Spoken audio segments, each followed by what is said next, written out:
Good evening, everyone. We will call this June 24th, 2026 meeting to order at 6:30. The first item up is adoption of the minutes of the meeting held on May 13th, 2026. Councillor Fritsch, so moved. Do I have a seconder? Councillor Davison. Any errors or omissions? Call the question. All in favor?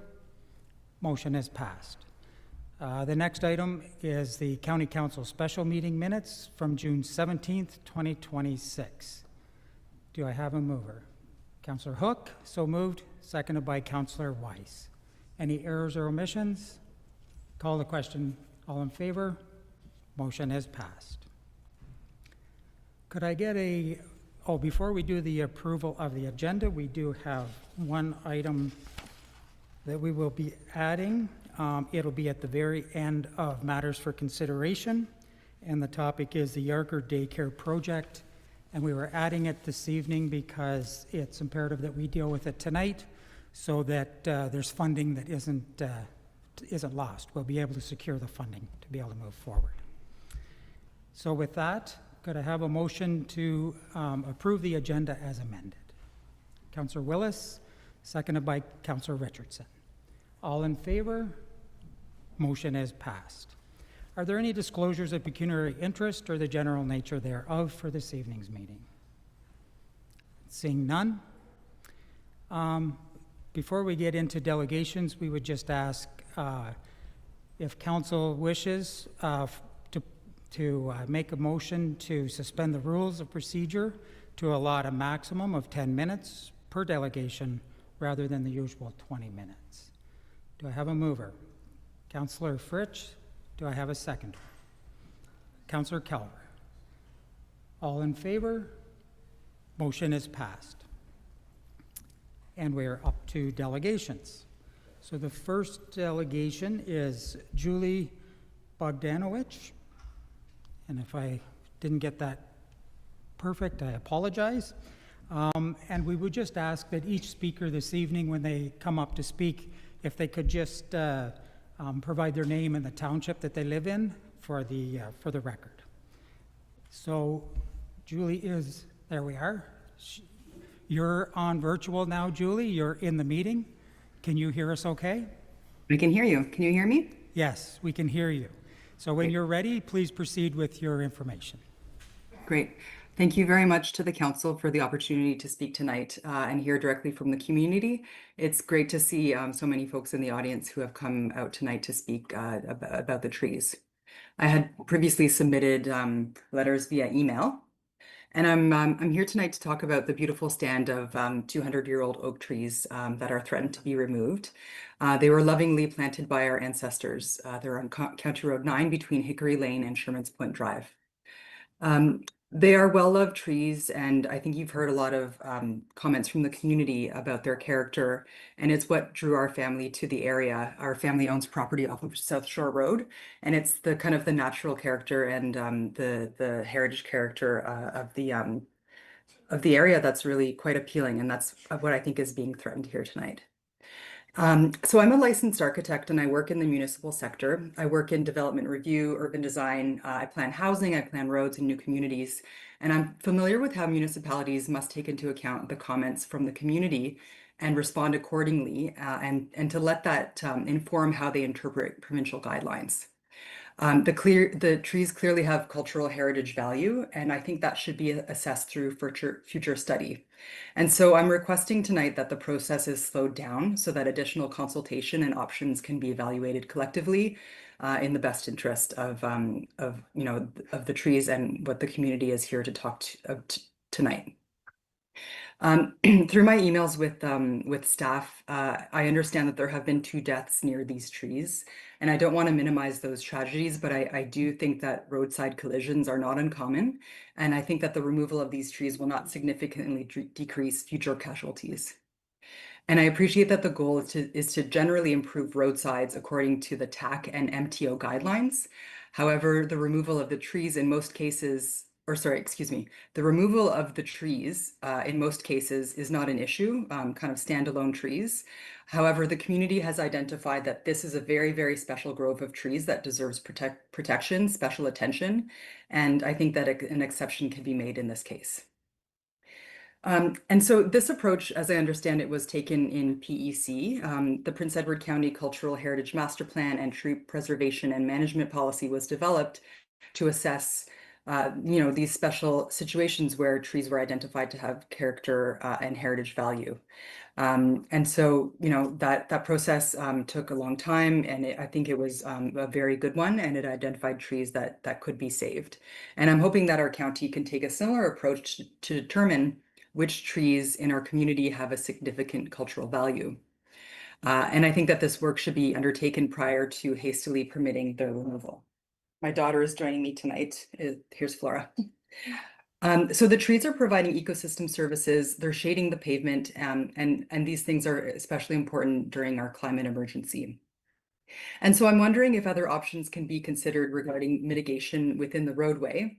I'm wondering if rumble strips could be a helpful solution. Okay, just relax.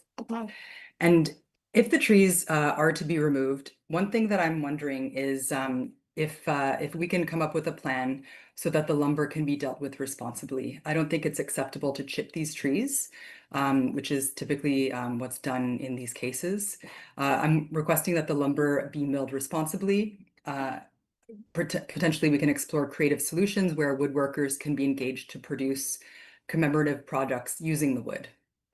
And so finally, please consider also setting up a community advisory committee to continue to come to an agreeable solution through future discussion. And I would be happy to contribute.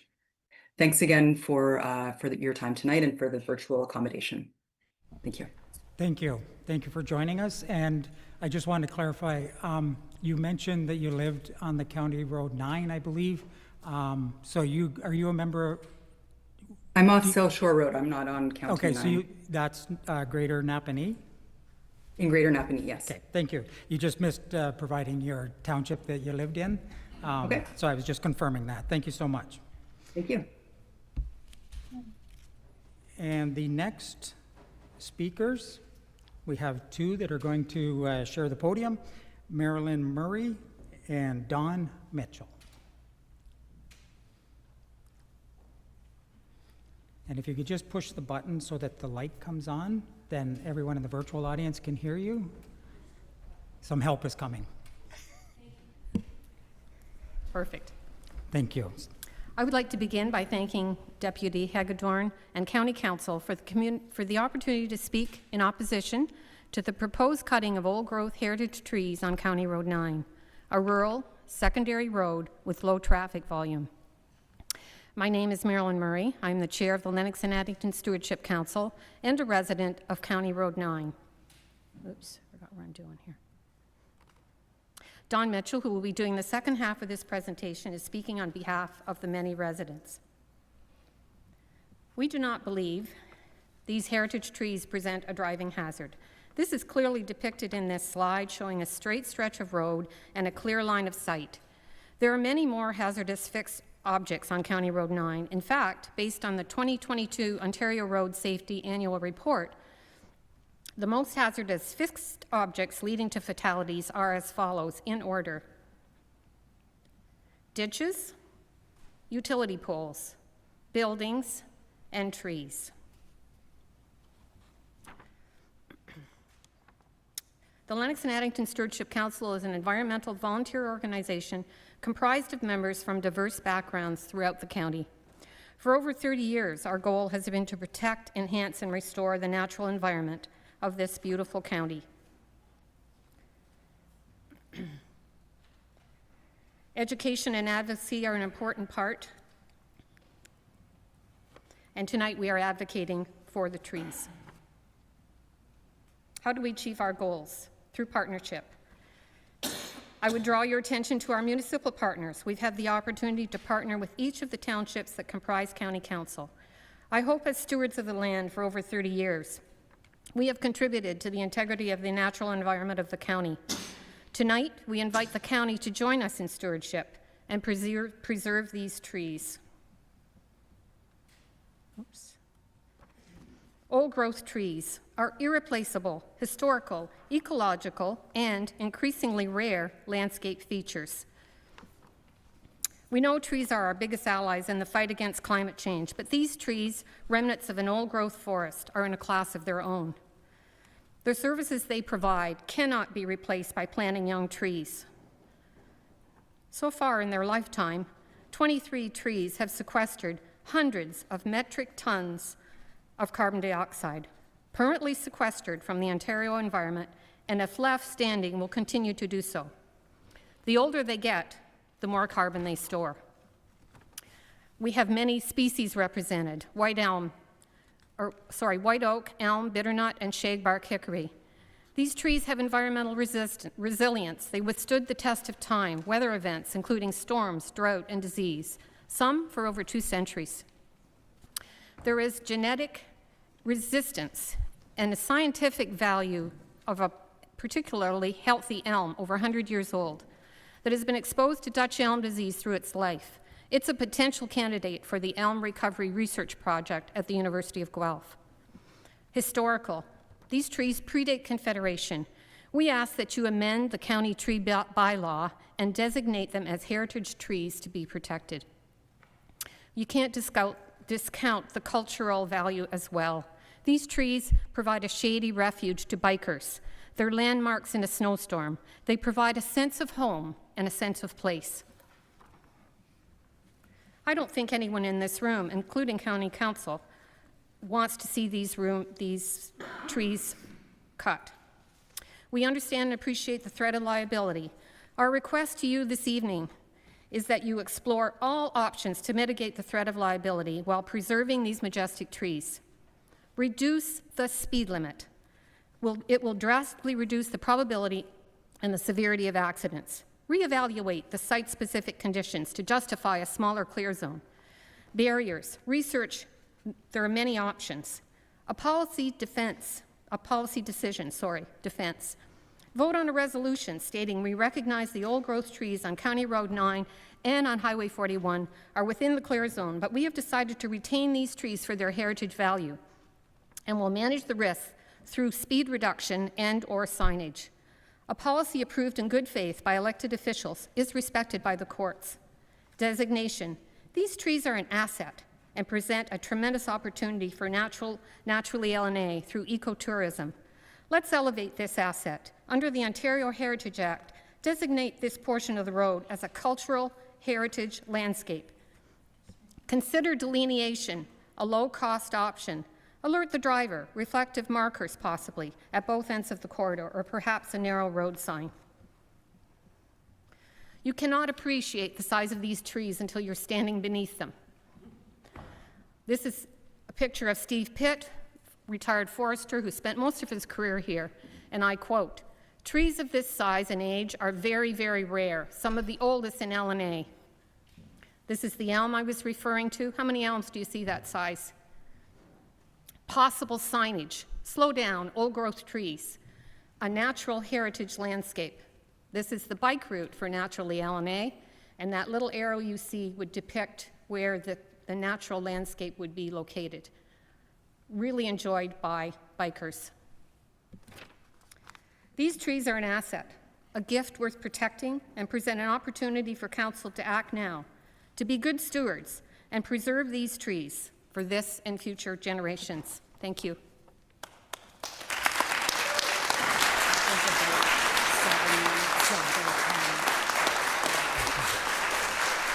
So,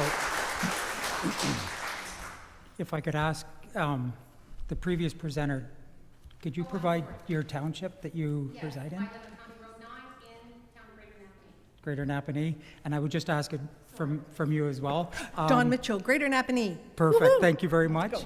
And you're sharing the 10 minutes. That We was are. about 7, so I'm just putting it out there. I'm about 4 minutes and 47 seconds. Okay, that's nice. That's my goal. So I am, first of all, Deputy Warden Councillor, thank you for the opportunity to speak. I am the person who started the online petition to save the oak canopy on County Road 9. As of tonight, there are 1,442 signatures.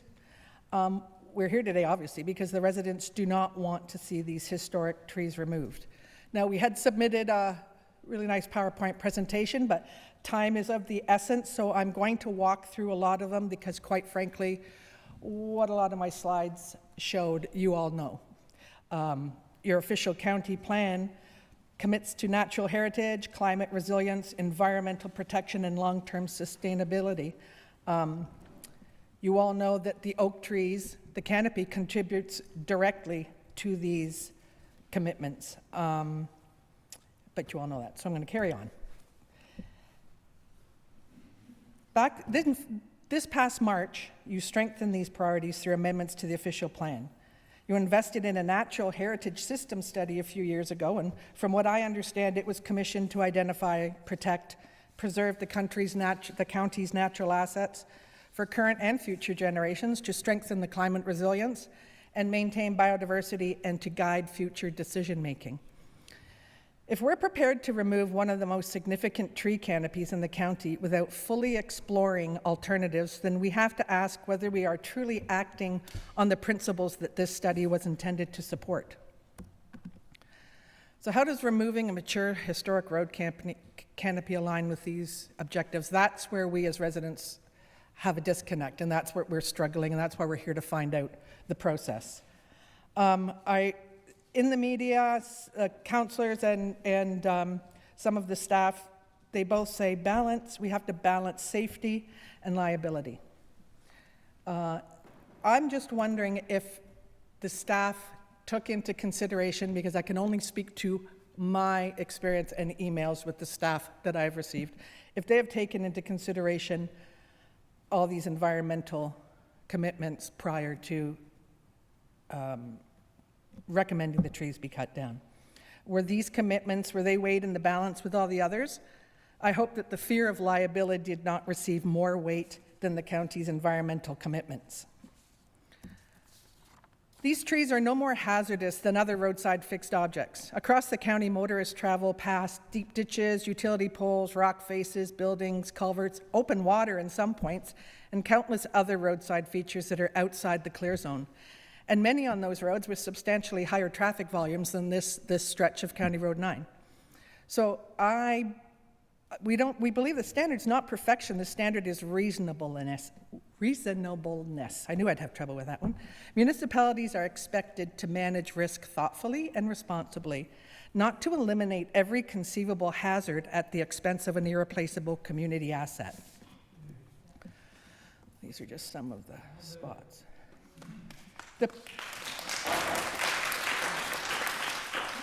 Could we allow her the full time, please?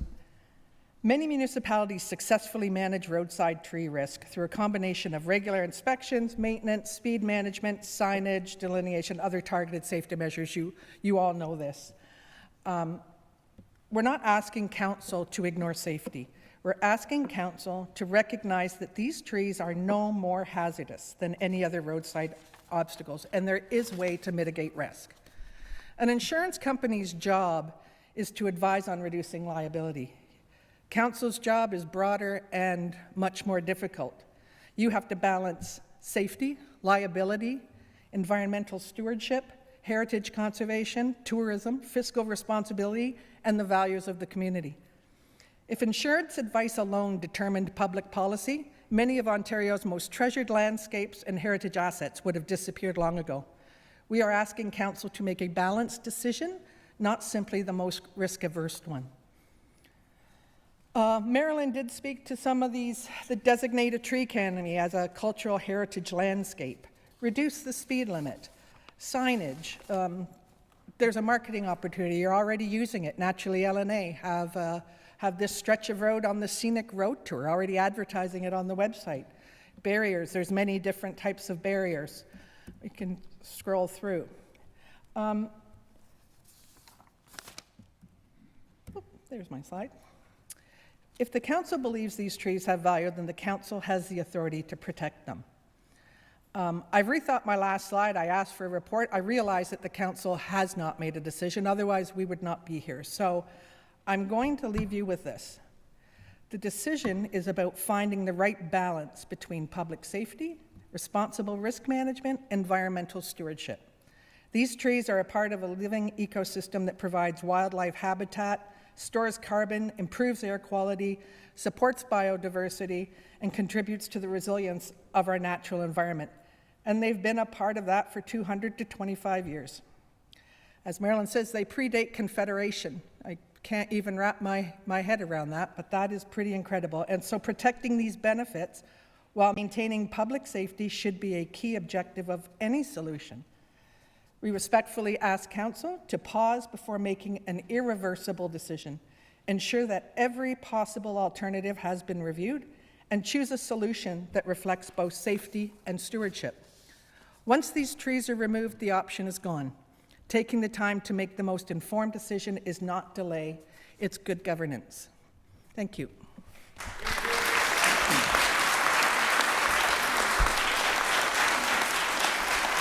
Thank you.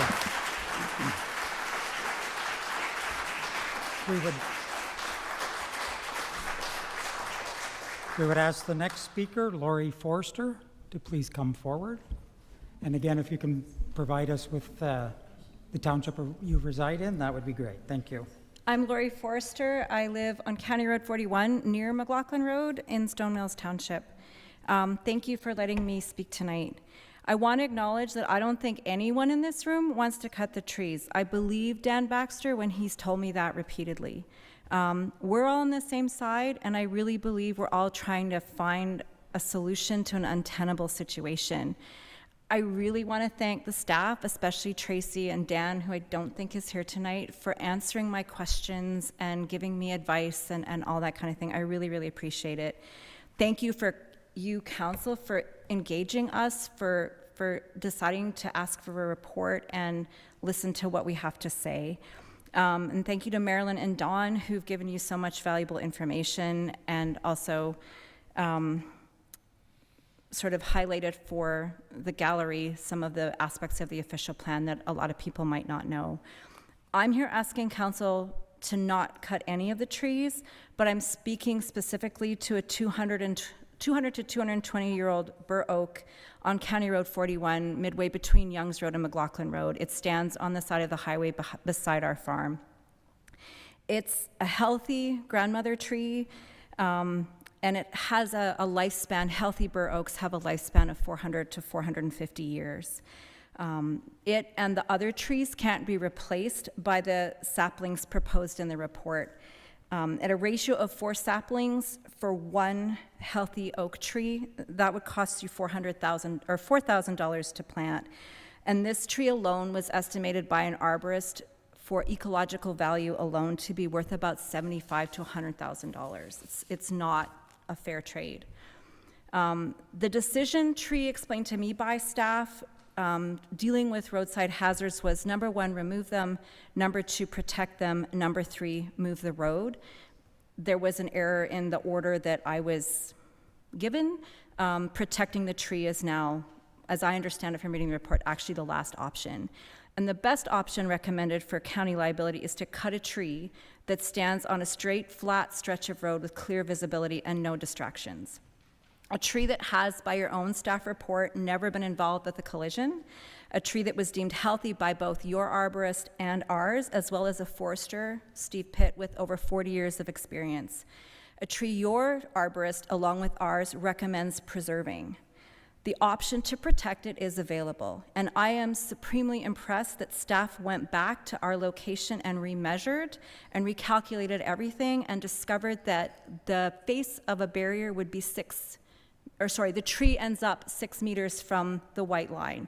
It's 6 meters, it's at 3 meters inside the clear zone. And they discovered doing that they can put a barrier that the face of is a safe distance from the face of the tree. And the report also reveals that there are probably funds within the budget and contingencies that could pay the $25,000 for the guide rail. In the section of the report dealing with previous accidents, my husband, John McLaughlin, was actually misquoted. It states that he reported a collision to that tree 20 years ago. What actually happened, there's some confusion, and I think it might be obvious when I tell you the real story. His father, McLaren McLaughlin, related to him that in the 1920s, 100 years ago, a car hit that tree. And it was an unpaved road. It was a dirt road that they plowed with a board attached to the front of another vehicle. So it's a completely different situation, and I don't think it's in any way applicable or should be considered that something hit that tree. It was a different time back then. The tree beside 41 stands beside an agricultural field or entrance that allows my husband to have access to his field. And he has told staff verbally and in writing that he would happily give up the access to that field at that point because he has another access point to the field to save a giant of a tree that his father said was a giant in the 1910s when he was a child. 30 years ago, the province came through and redid the highway when it was a provincial highway. And at that point in time, he convinced them to save that tree by not ditching it. It's tiled under the road, and the water there drains across under the road into an area on the other side of the road, and there's never any pooled water or standing water there. And I know all of you probably know about the tree east of Sandhurst that is older than the tree we're talking about, and I measured it. From the face of the barrier to the face of the tree, it's that far, from my armpit to my wrist. It's much, much closer. We live in a beautiful county, and I know that because in the last 7 to 10 days, my husband, my family, and I, all together in one truck, have personally driven every square kilometer of the county roads in this county. And safety, as important as beauty, is as important, and I'm not arguing that it isn't. And as we drove around, we noticed that almost all of the dangers and hazards, trees, those kinds of things, they're well far back, except for rock faces and power poles and those sorts of things. Staff's doing a really good job of keeping our roads safe, and they should be proud of that. Truly, aside from the 9 oak trees, those trees on 9 that we're talking about tonight as well, I can count in my hand the number of trees of that age that you can see from the road. And there are honestly younger old growth trees, and they're living in fence lines. And I don't know if that will protect them, but I hope it will protect them because I can't figure out the clear zones in any of those roads.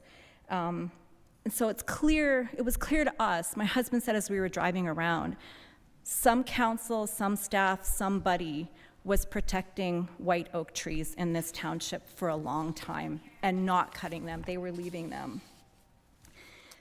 Others have talked about some of the hazards that they're concerned about, and the specific one that I want to speak to, and Doug and John will know for sure, and perhaps the councillors from Napanee will know, and perhaps from Addington Highlands, you've driven past where I'm talking about.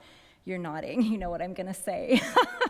There are, on either side of County Road 41, a road that has the same speed as what we're talking about and probably more traffic. There are at least 12 wires attached to hydro poles screwed into the pavement of the shoulder of the road. My husband tried to pull one of those out one time when they let him cut a hydro pole down near our farm.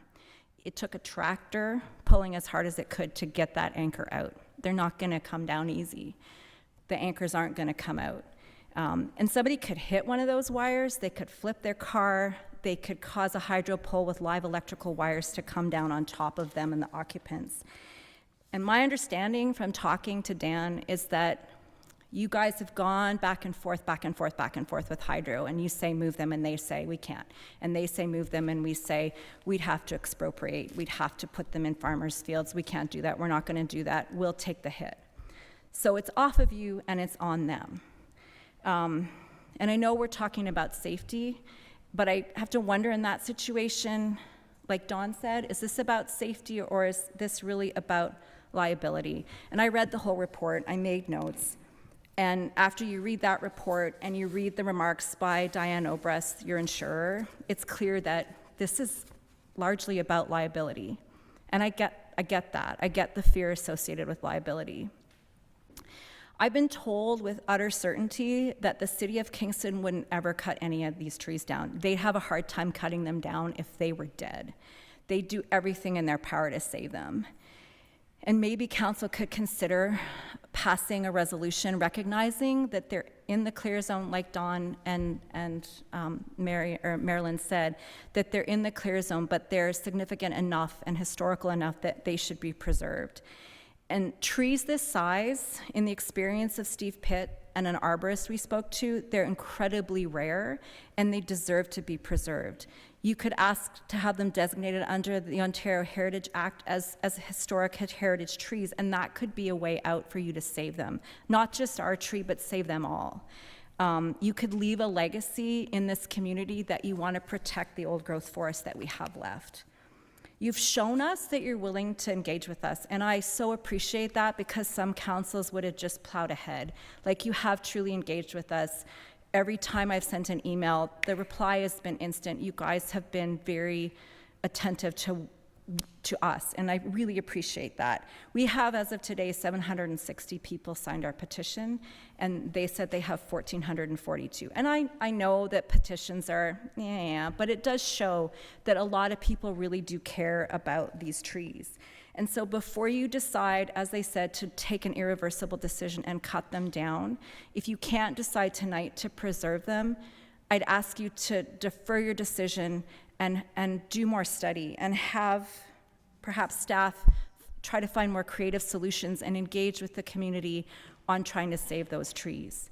And invite us back. Let us know when you're going to hear that report, and let us come and hear your reaction to it and see how it proceeds.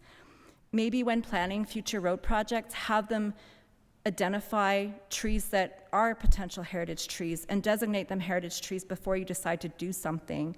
And in the budget, you could set aside the money for a guide rail if one's needed, or those sorts of things. Give meaningful notice that trees are going to be cut down. Ethan Winter showed up at our farm on a Friday afternoon out of courtesy, because I met him when they were surveying in the fall, and told my husband, on a Friday afternoon, they're getting cut Monday morning. That was 2 weekend days notice.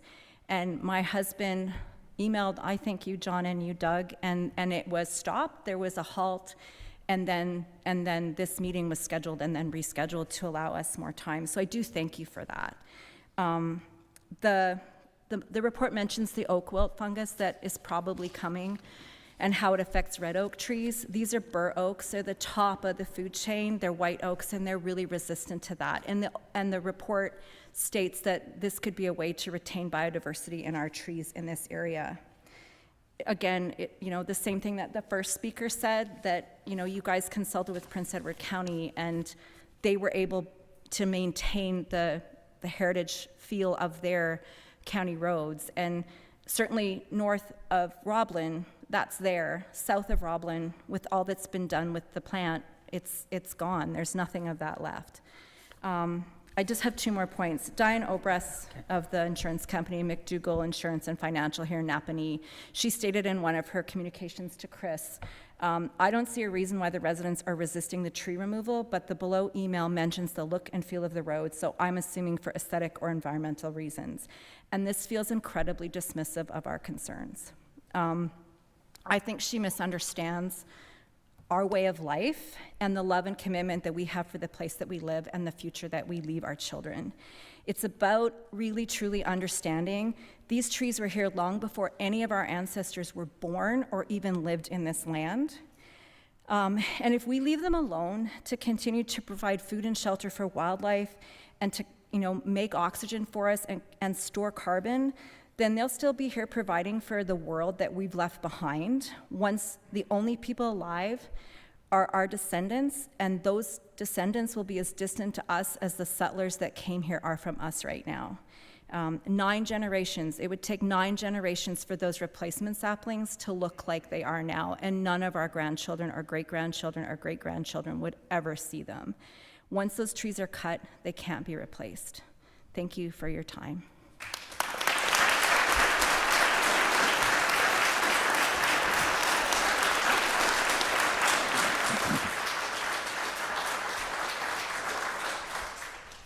And the next presenter, Joseph Reeve.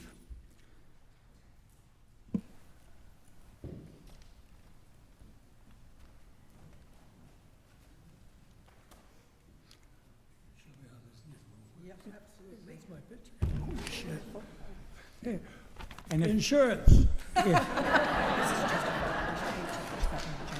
You don't need to change anything, just a photo. I don't need to change No, you're anything. good. Thanks, Derek. just Can you before hear me? just before you start, if you could just provide your name and the municipality that you live in. Joseph Reeve, and I live on the extreme edge of Stone Mills. And I grow trees. I also protect them, which is more than I can say for you guys. Now, preserving heritage oaks. There's scarcely a person in this room who wants those oaks cut down.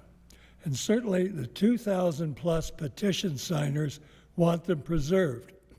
That's a lot of people and a lot of votes.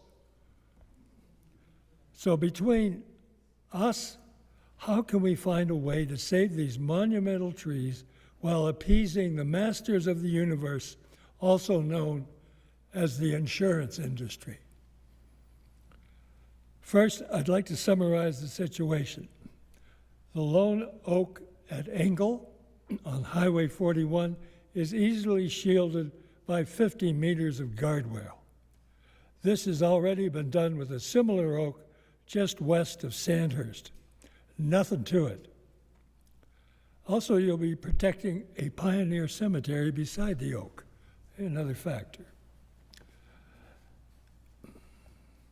As for the half-dozen ancient oaks on County Road 9, we all know what they look like.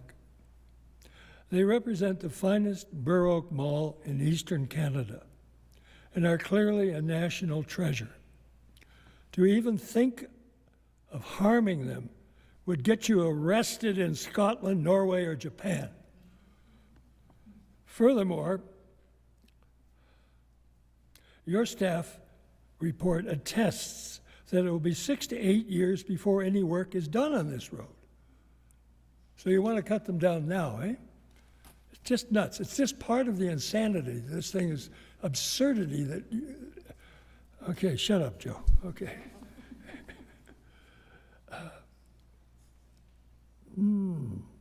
Okay, they get that though. 6 to 8 years before any work's going to be done around these oaks. You're going to cut them down now. It's nuts. Another quote from your staff report. Yeah, that's a peach.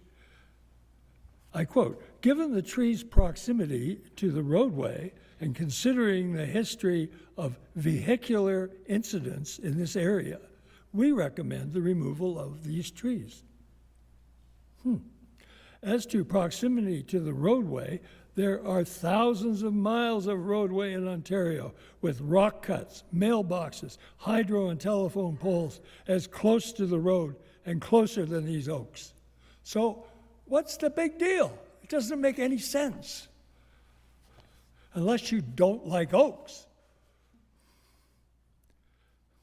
As to, I like this phrase, as to the vehicular incidents at this site, yes, there have been 2 fatalities. About 20 years ago, a motorcyclist smacked into one of these trees. Unfortunate. That happens, right? And 12 years ago, another death occurred here. I quote from a local landowner who happens to be in the room tonight. He was taken out by a well-executed suicide. So these dangerous oaks, one guy hits it with a motorcycle, one guy commits suicide, and you want to cut them down. You don't defend them. Similarly, I got it. If somebody drowned in Beaver Lake, you drain the lake just to make it safe.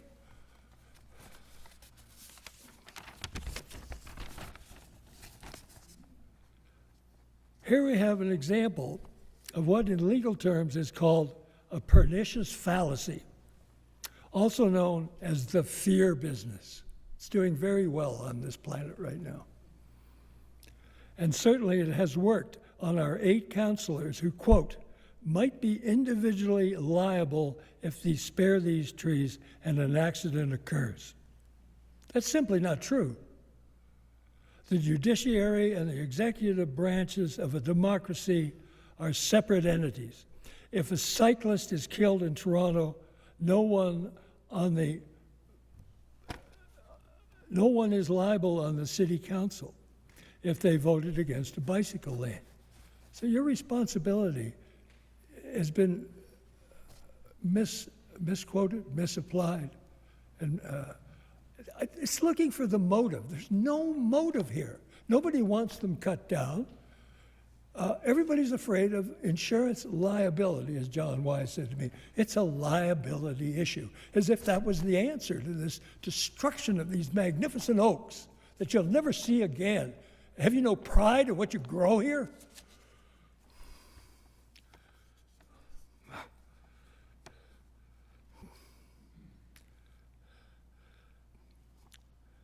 Okay, those city councilors in Toronto who are not liable because somebody got killed because they didn't vote for a bike lane, they voted for what they thought best. And that's what those 2,000 more signers of a petition and the people in this room are asking you to do. And if your engineers and road crews really want to contribute to road safety, they can start by disposing of numerous dead ash still looming over our roads. There are 5 of these menaces on my farm alone, and they're far more dangerous than those oaks will ever be. So where's the hypocrisy coming from? It's impossible to understand this. You got dangers all around you. You've got these innocent, magnificent oaks, and you want to take them down. It doesn't make any sense. Your staff reports that even guardrails can be a menace. And get this, will increase the risk of collisions compared to the unshielded tree. I gotta say that again, that's wonderful. Guardrails will increase the risk of collisions compared to the unshielded tree. Now, it's in print, it's in your report by your magnificent staff. It makes your head spin. As voters and taxpayers, we also take notice of the tens of thousands of municipal dollars wasted on this fear-induced kowtowing to the insurance industry, when common sense and a bit of bravery will prove that small town and rural people can defend themselves from expensive foolishness. So let's have a vote right now. Good evening.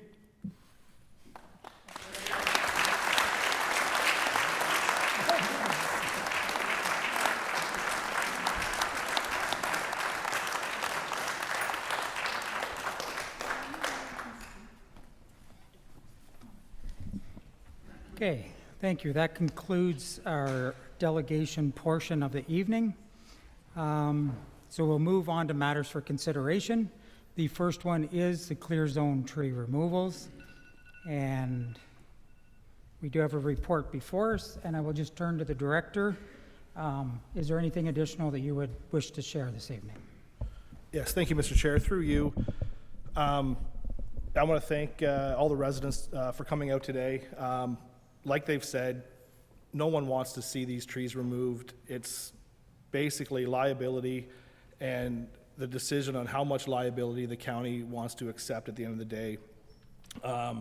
Staff have to recommend the removal of the tree based on engineering standards and the regulations and practices, not just by our municipality, but by all municipalities. We looked at all options as indicated in the report, and I can answer questions as we move forward. We are doing the work this year. It's in 6 to 7 years out on County Road 9, we'll be doing additional significant work, which may impact the route system at that time. But we are planning on doing work on County Road 9 this year, and that's why the trees were recommended for removal, because as we do capital works, that's when we identify the section of work being done, and we have to bring that work or that roadway up to standard that are present and current to date, and that's what is accepted by the insurance, engineering standards, and all municipalities. Staff can be held personally liable if we are negligent in our duties. County council members can be held personally liable if it's proven that they have acted negligible. However, if you do pass a policy, council members are protected through policy, but it does not remove the liability from the county as a whole, just for council information. We do recognize the environmental impacts in looking at our budget and looking at ways to minimize those impacts. Staff have proposed planting 4 trees, and they're not just saplings, they're 12, 14 foot tall trees, which isn't, anyway. Excuse me, can we allow them to speak, please? Everyone was allowed to speak and went over their time and were not cut off. Can we please show the same respect? And those are trees that can be easily sourced and supplied by local arborists and planters in the area. Again, we talked to municipalities, Prince Edward County in particular. They did designate their roadways and have heritage roadways. They also removed trees within the clear zone on those roadways. Most of the municipalities that responded to us were actually shocked that we still have trees this close to the road in the clear zone and of that size. And again, I will say, like, I grew up there. They're magnificent trees. No one wants to take them down. It's a duty that we have under the Municipal Act to ensure that the roadways are safe for the traveling public, and it's a recommendation by staff to remove the trees because there's only 5 trees, I think, that can be protected by guide rail, and I can go through that if council has any questions, but I did include a map in my report which shows the trees in green on County Road 9 that can be protected by guide rails, and the ones in red can't. There's 2 in yellow that might be able to, but it has to be, because they were measured by our staff at 1.5 meters in height, depending on the height of the base. They get bigger around. The guide rail at the guide rail height may not have the proper offset to act, to function properly. And again, there's quotes from our insurance provider that we can't install guide rail or shouldn't install guide rail because it does not reduce the liability from the municipality. I'll be happy to answer any questions should council have any. Thank you. Councilor Kelver. Thank you, through your chair. Chris, I spent all weekend out measuring trees, measuring roads, measuring clearances. Just to you, Laurie, that tree is actually on 33 Highway you're talking about. It's 20 inches. It's about a half a meter. So your arm's got to shorten up a little bit, but that's exactly what it is. It's 20 inches. This is an MTO road, MTO guidelines, and it's 20 inches. And if you look down the face of that tree, where the root is, they've actually cut the root square to be lined up with the guardrail because, as you say, the tree flares out at the bottom. So, I mean, I understand you know the tree back on 41 Highway. I don't see why it couldn't be shielded by a guardrail. The landowner's willing to give up his place there for his entranceway. I went back and measured that one as well. You know, there's a lot of things. I just want to make sure that we have not left a single rock unturned before our chainsaw fires up. That's my biggest thing. You know, like down at County Road 9 there, the driving lane from the center lane to the edge of, there's no paved shoulder, to the edge of the driving lane is 12 feet wide. Your trees are starting from the edge of the road anywhere from 1.2 to 1.5 meters. I don't know how you'd put a guardrail up there, but I do have some ideas and suggestions that maybe we can do. You know, one is maybe putting up some stop signs at the beginning and end. Make it so vehicles have to stop. Maybe drop the speed limit down to 30. I'm not a road builder, I'm not an engineer design technician, this is just some ideas I've got, but drop it to 30 kilometers an hour in between those trees. Stop sign, or we have stop lights available. Maybe we could put up stop lights. We gotta look at every possible angle. These trees are older than, like, well, that's Confederation. I mean, some of the trees on County Road 9 are a little questionable when you start looking at the trunks and stuff. Every single tree along County Road 9's been hit by something, whether it's been a car, whether it's been a snowplow, whether it's been a snowmobile over the years. Lots of scar marks on those trees.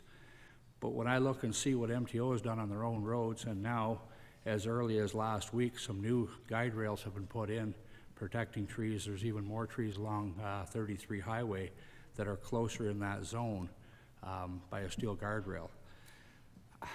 I don't know, maybe there's different qualities of steel guards. Again, I don't know. I just know what I went out physically. My wife and I went out on the weekend and we drove the county roads, we drove the side roads, and we measured trees. It's a hell of a weekend to spend, but it was a great weekend for tree measuring and road distance. So that's just some of the ideas. I mean, you know, maybe we can look at, so I'm not concerned about the tree on 41. I fully believe it can be protected by a guardrail safely, sound, keep everybody safe. The trees on County Road 9, I don't see where putting a guardrail is going to do the job. There just physically isn't enough room. You've already got a road that's only 12 feet wide on the driving lane to begin with. You don't have the clearance there to put anything in.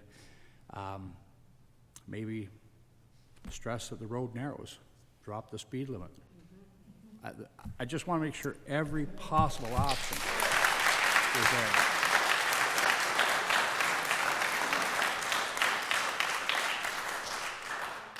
To even possibly moving the road. And I know that's all expense, and I get it, but I'd like a report to come back on some of these things that's been brought up, and I'm sure there's other ideas floating around the room as well. Thank you. Thank you. Other members of council? Councilor Richardson. Thank you, and through you, Mr. Deputy Warden.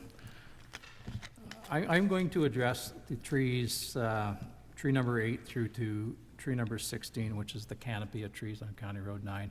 I think there are provisions, and I'm not going to address the trees that are not in the town of Greater Napanee. I'll let the other councillors address those in their municipalities. I'll address the canopy of trees, as I stated, 8 through 16. There are other trees on that map. Some of them are in the green, which means that they can be protected. I think there's only 2 of them that are yellow, which are questionable, but in any event. I've not mentioned this to anybody in public before, but 40 years ago, my best friend struck one of those oak trees along County Road 9 and died. I was a young constable at the time. I came home for the weekend, and I went out there and I said, how could this have happened? I didn't investigate the accident. It was investigated by the OPP at the time, but I did spend some time out there. It was approximately maybe a week or a week and a half after this happened. In looking at the scene, it would have been the first large, and I believe it was an oak tree, just before a sharp left corner before you get to these bank of trees. I don't believe that the chap would have got that far if it was liquor induced, because the way that the road runs out County Road 9, it's curvy. He wouldn't have got that far if it was liquor induced. I don't believe he fell asleep for the same reason, because he would have been awake making that big curve to the left. So the only thing I could deduct, and again, it's a simple assumption at this time, was probably an animal ran out in front of him and he swerved to miss the animal and hit the tree. So what does this story have to do with the bank of trees that we're here to discuss this evening? Over the course of 30 years of police work, I've spent many a time in an intersection where the lights have gone out. The only way you can protect vehicles going through that intersection with the lights out is to stop everything and allow things to go through one at a time. In my humble opinion, we're here to speak to liability and we're here to speak to safety. That's what this is. Nothing more, nothing less. And we can lump the 2 of them together because one is linked to the other. We know what the one option is. In order to mitigate all liability and to mitigate, to making sure that it's safe, we take the trees out of there. Simple, that's easy. The other answer, as Councillor Calver mentioned, is we reroute the road. Is it impossible? Absolutely not. I travel a lot of miles in my day, and I travel back and forth to a little place in northwestern Ontario. On the Trans-Canada Highway, they rerouted the road because there's a chunk of the Trans-Canada Highway that was a number of curves that went over top of what's called the Ravel River about 3 or 4 times in the Ignis area. Obviously, it had caused all kinds of grief, so what they did was they rerouted the road through a mountain. So it can be done. And I'm not here to suggest that that's what this is, but in order to mitigate, in order to provide safety for this section, which is, I'm going to guess, probably 100 meters long, one option is to remove the road. The safest option, in my humble opinion, and it's going to cause some discomfort for the people on County Road 9, is to put stop signs at both sides of that tree canopy. By doing that, it mitigates the liability, because if you come to a complete stop, there's no way the speed can be gained to go through that 100-meter area to where it's going to become unsafe. With respect to the canopy that hangs over the road, you've got a better chance of winning the lottery than you would be to travel across that 100 meters and get hit by a branch and falling on the road. But if you stop at both ends of that canopy, you should see anything that's on the road.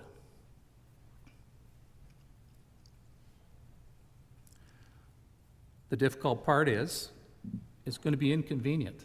It's going to be inconvenient for the many, many people that use that road each and every day, because they would have to stop as you come in towards Napanee, you'd have to stop as you go towards Sherman Point Road.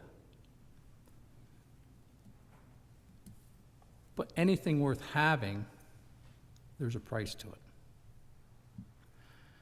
And we have to evaluate this evening whether or not the price to stop each time you go past that canopy and travel through there is worth keeping the trees. Other than that, I mean, the reality of it is that, I mean, all we're talking about is safety and liability. And we have, that's our job. Our job is to consider safety and liability, because that's what we're responsible. That's what the public put us here to do. But in my humble opinion,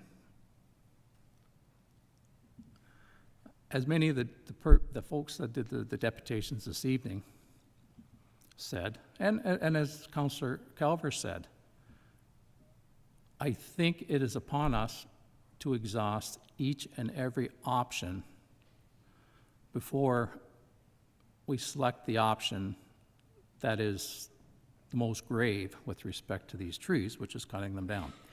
Now, we do have to keep in mind is that there are some of the trees in that bank of trees that I don't think are very healthy. And we do have to, along with a lot of other trees out along County Road 9, I see lots of them on my way home, and they're most of them dead ash, that have to be removed from there because they are causing liability and safety issues. My suggestion would be to evaluate what the cost would be to move the road. That is the most drastic move and the most expensive, to be quite honest with you, to move that road around 100 meters worth of trees. Probably the cheapest and the quickest way to reduce liability, to improve safety, is to have a trial period of stop signs on both sides of that canopy to see how that is going to improve safety and mitigate liability.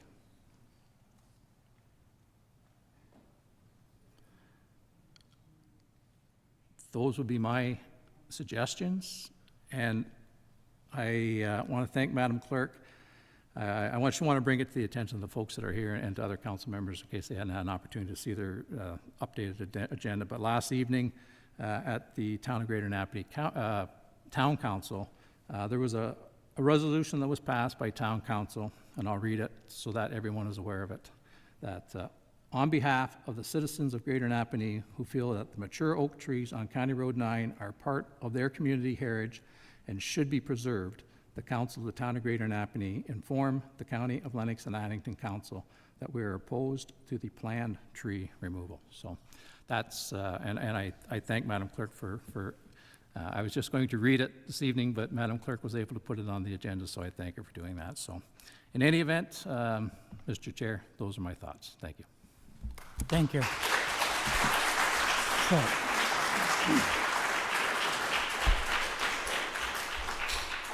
So, since you've already spoken once, do you mind if we let everyone have a chance and then we can come back to you? Absolutely, thank you. Thank you, Councillor. So other members of council, do you have any questions for clarification or comments at this time? Councillor Weiss. Yes, thank you, Mr. Chair. I want to thank everyone for coming. It's obviously an issue that's stirred passions, and I share those passions. I've had thousands of trees planted on my farm at Centerville, and I have fond memories of a spectacular elm that was probably in the clear zone on Centerville Road. We used to call it Elmer. Clever. We have dozens of pictures of it in the fog, with sunrises rising behind it, and I could go on. I just want you to understand and appreciate that I share every bit of your reverence for old trees. I also have a great deal of reverence for human life. No matter how small the risk, within reason, we have to value that above all else. And I am extremely grateful for Councillor Richardson's revelation of his experience of his friend's death, because that has balanced the feeling in the room, I believe. I don't have prepared remarks. I have notes I've jotted down from each presenter, and thank you for the thoughtful presentations. Without getting too picky and environmentally specific, these were once part of old growth forests. They are no longer old growth.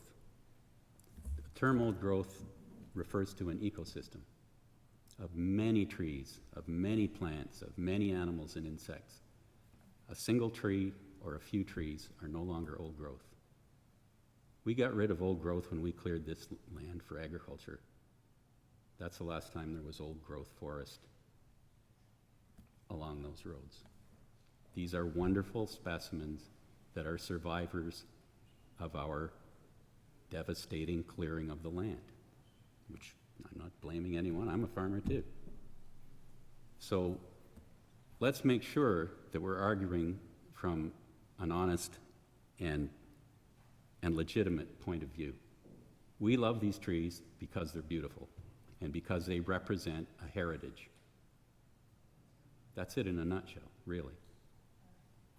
I love the idea that Terry has put forward about a stop sign. It occurred to me when he brought that idea forward that we should treat those oaks on 9 as a village. Trees have actually been given something equivalent to person status in some countries, in some jurisdictions, and I understand the urge to recognize trees as such because they mean so much to us. They're the most spectacular example of plant life that we have. Treat it as a village. You're coming to a place where there's something that needs to be respected and valued. Maybe, people who don't live around here, when they stop, and there's probably going to be a little sign if we go that route saying why there's a stop sign here, because we've got a little village of trees here that we value. That'll be a learning opportunity, and people will slow down enough to actually appreciate them. I like that idea. I think it's worth trying. The oak at John and Laurie's on 41 is also a beautiful tree, and I've driven past it hundreds of times throughout my life. I have to admit that despite my appreciation for it and my respect for the folks who live there, my inclination is to respect the staff report.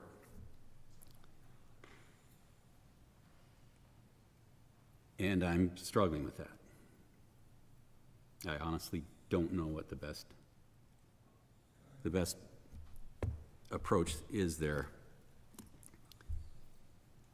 You cannot dismiss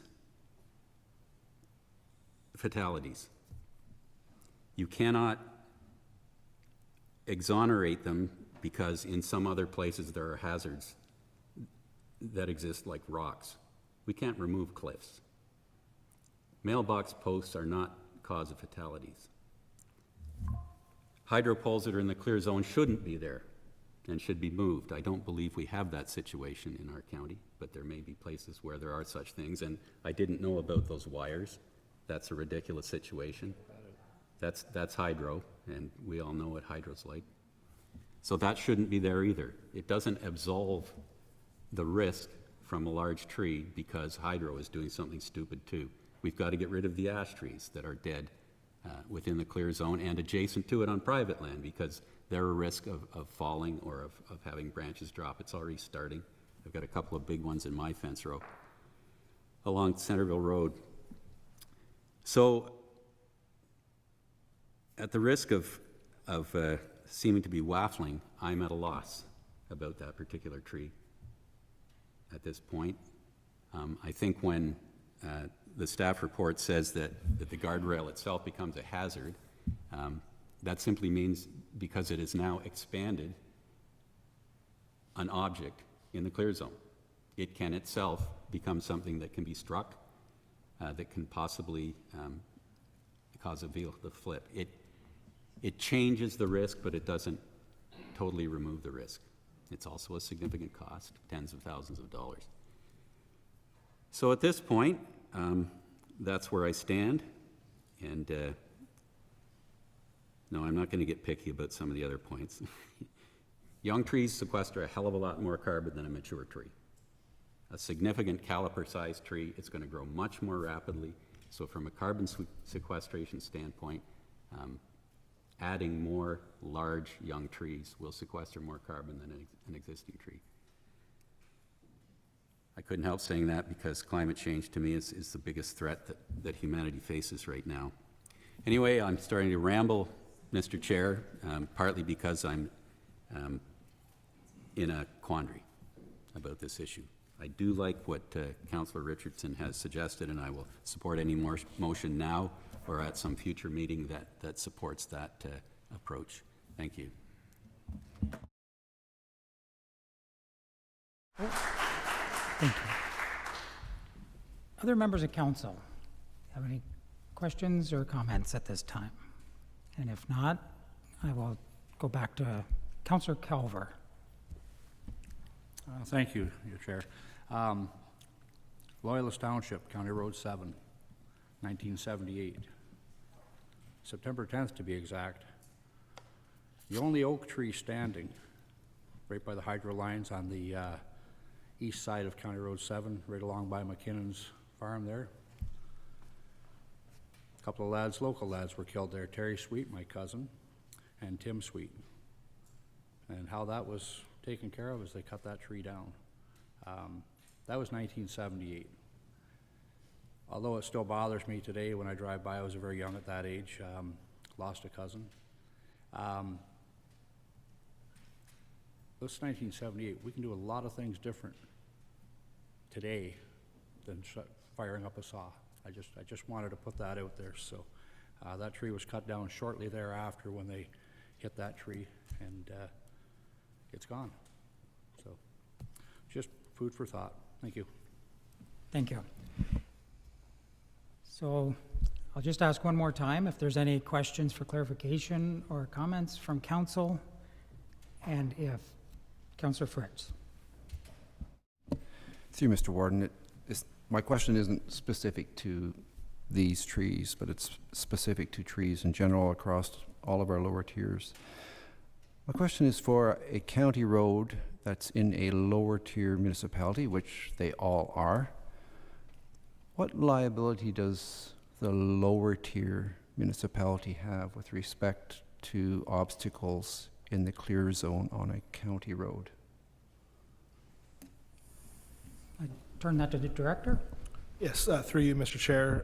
The County of Lennox and Addington is solely responsible for all roads under the jurisdiction of the County of Lennox and Addington.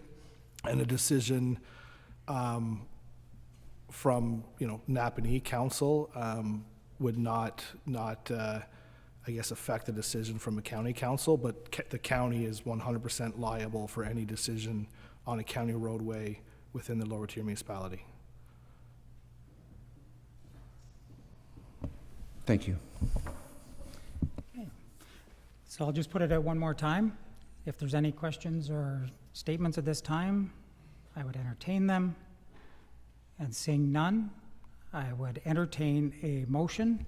We do have the report with the information, a recommendation, but I would entertain a motion that council wishes to put on the floor for consideration. Councillor Richardson. Thank you, and through you, Mr. Chair. I'm going to deal with the canopy of trees solely. I'm going to separate that from the other bunch. And So- I will, Sorry, just so you're gonna do a separation, two motions then, one for the 49 and one for the County Road 9, is that what you're? yeah, Okay. I'd like to do a motion with respect to the canopy, the trees 8 through 16 on County Road 9.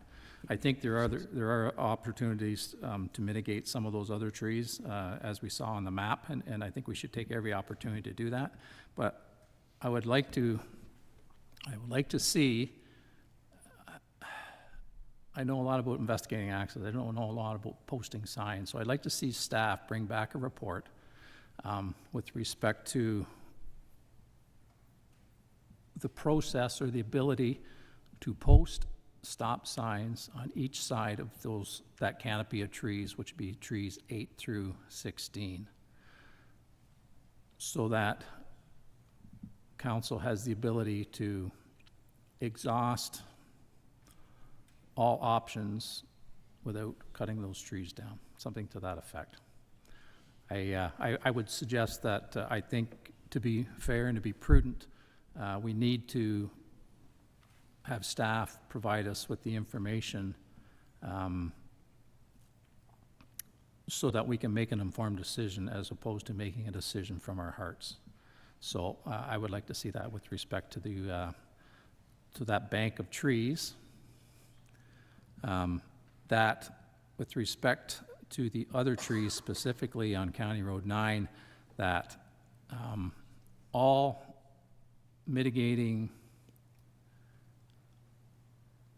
options for the protecting of those trees be exhausted prior to the trees being removed. Okay, I'll take, so moved. I'll just look to the clerk. Was that you were able to catch the motion, the content? I'm hoping Madam Clerk will be able to There was, make sense of that mess. there were Thank you, thoughts with the motion, so I just wanted to make sure that she was able to glean it out. Thank you. Okay. Thank you, Madam Clerk. So moved. Do we have a seconder? Councillor Weiss. Mover, any additional comments? Not at this time. Thank you, Mr. Chair. Okay. Seconder? Other members of council? Councillor Davison. Will there be further comment on County Road 41 after this motion? We would, yes, that's going Thank to be you. dealt with as a separate motion. And this is just dealing with the ones on County Road 9 at this time. So just for my own clarification, because with my background, I do have grave concerns here. We're going to investigate what we can do for 8 through 16 with signage to try and control the traffic and the speed. And the others, all mitigation will be investigated and utilized if possible, before the trees actually are cut. Does that kind of summarize it?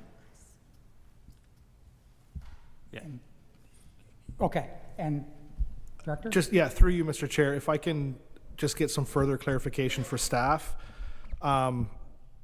There could be options to protect the grove of 8 to 16. Like in my report, I was looking at protecting all the trees. But if there's a compromise of losing, the trees north and south in order to do other options but protect that grove, is that something council would be entertained as well? Or do they want to protect all the trees? I just looked at the mover. Was that what the intent was on that? The intent is that when we look at the map, there's tree 17, 18, 19, 7, 5, and 1 that are printed in green, which tells me that there are ways to mitigate the risk and the safety with respect to those trees. So I think we should exhaust all options, and I think we could do that. And I'm not sure how that is and how they come up with the color of green there, Chris, but we should use whatever options are available to mitigate so we don't take those trees out. Obviously, the ones of concern are the ones that are in yellow, which would be tree 6 and tree 3. That I don't know if they're yellow. Yeah, go ahead, Chris. Go ahead, Chris. Yeah, sorry, just because I want to make sure I bring back as much information as I can to council. So what I was kind of thinking, if I can just, so in council's review of this, the trees 18 and 19, or possibly just 17, depending on what the curves are, if we can realign one lane around the grove of trees and still have room for guide rail on, say, a southbound lane goes through the grove, but then the northbound lane goes out and around the grove. And then you were still, because the stop sign issue is something I'd have to look at because it's not used in that situation, and it could actually create more risk for residents because of the improper use of signage. But it would act similar to like a median or a separated highway, which there is signage for. But again, it may result in the removal of a couple good trees to save the majority of the look and feel of the trees on County Road 9. So I just want to make sure that council is okay with that option, like clarity on the direction.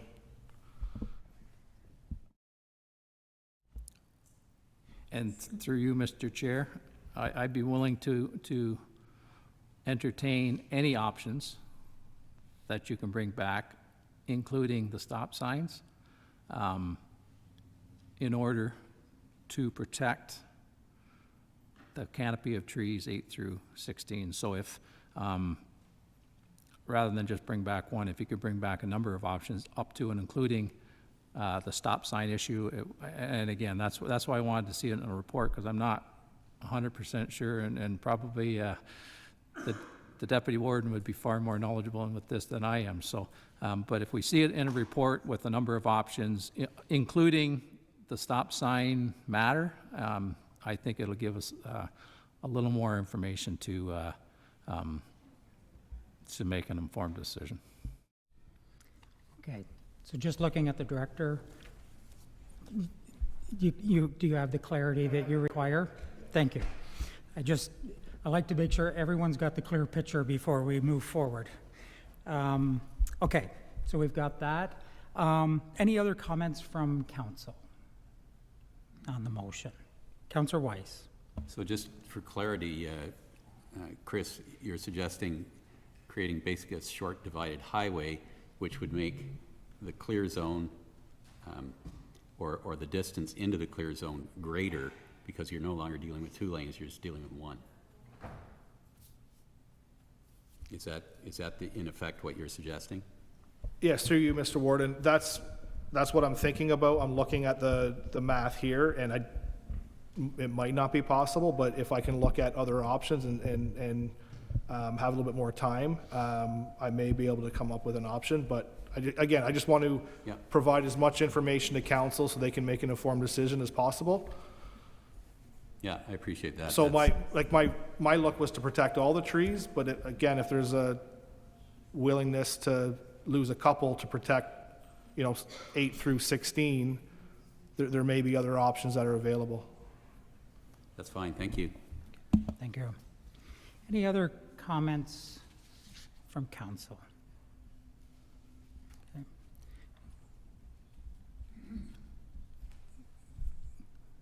I'm just going to speak to it before we call the question. With my background, I have attended scenes that once you see something, you can never unsee it. So safety is always where I start, and then I go from there. So with that, I will support the motion because we are still looking at options.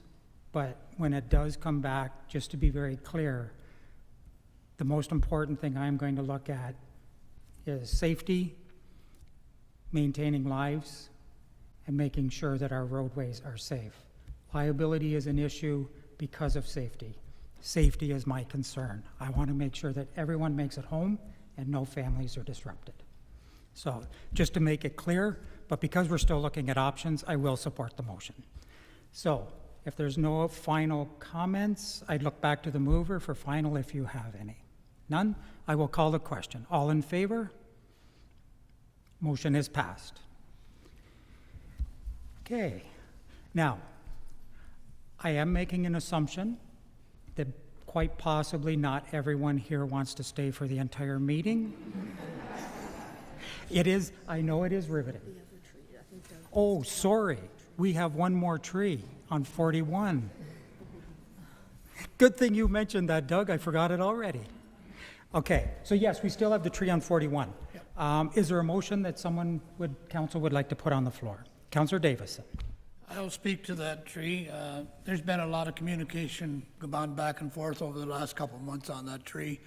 And there was issues with the tree that the guardrail wasn't going to fix because there was a lane way to go into, an entranceway into it, whatever. Now that we're taking a second look at all the trees and we have an offer to forget about the entranceway, I am wondering if we shouldn't take a second look at the guardrail situation. So I'm going to make a motion that we take a second look at the guardrail motion issue.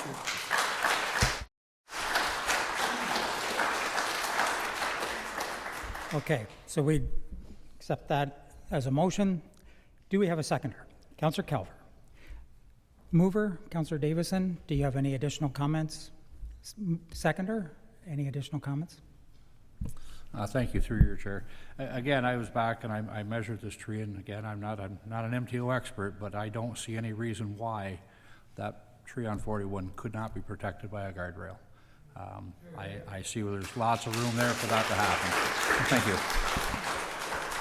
Other members of council have any comment? Seeing none, I will call the question. All in favor? Motion is passed. Thank you.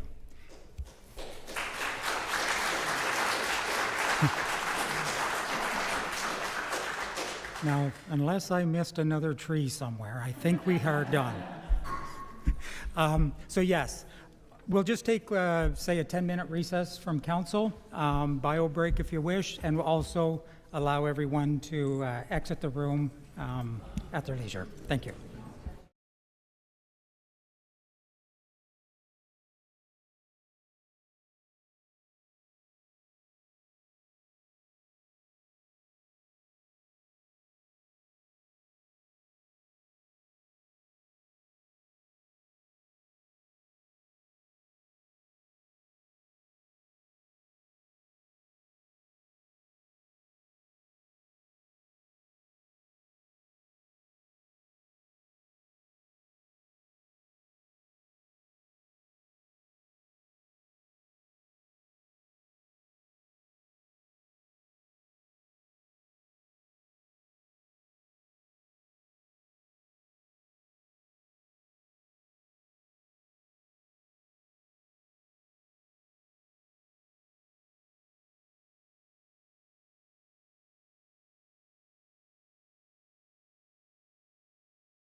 Okay, so we'll reconvene the council meeting.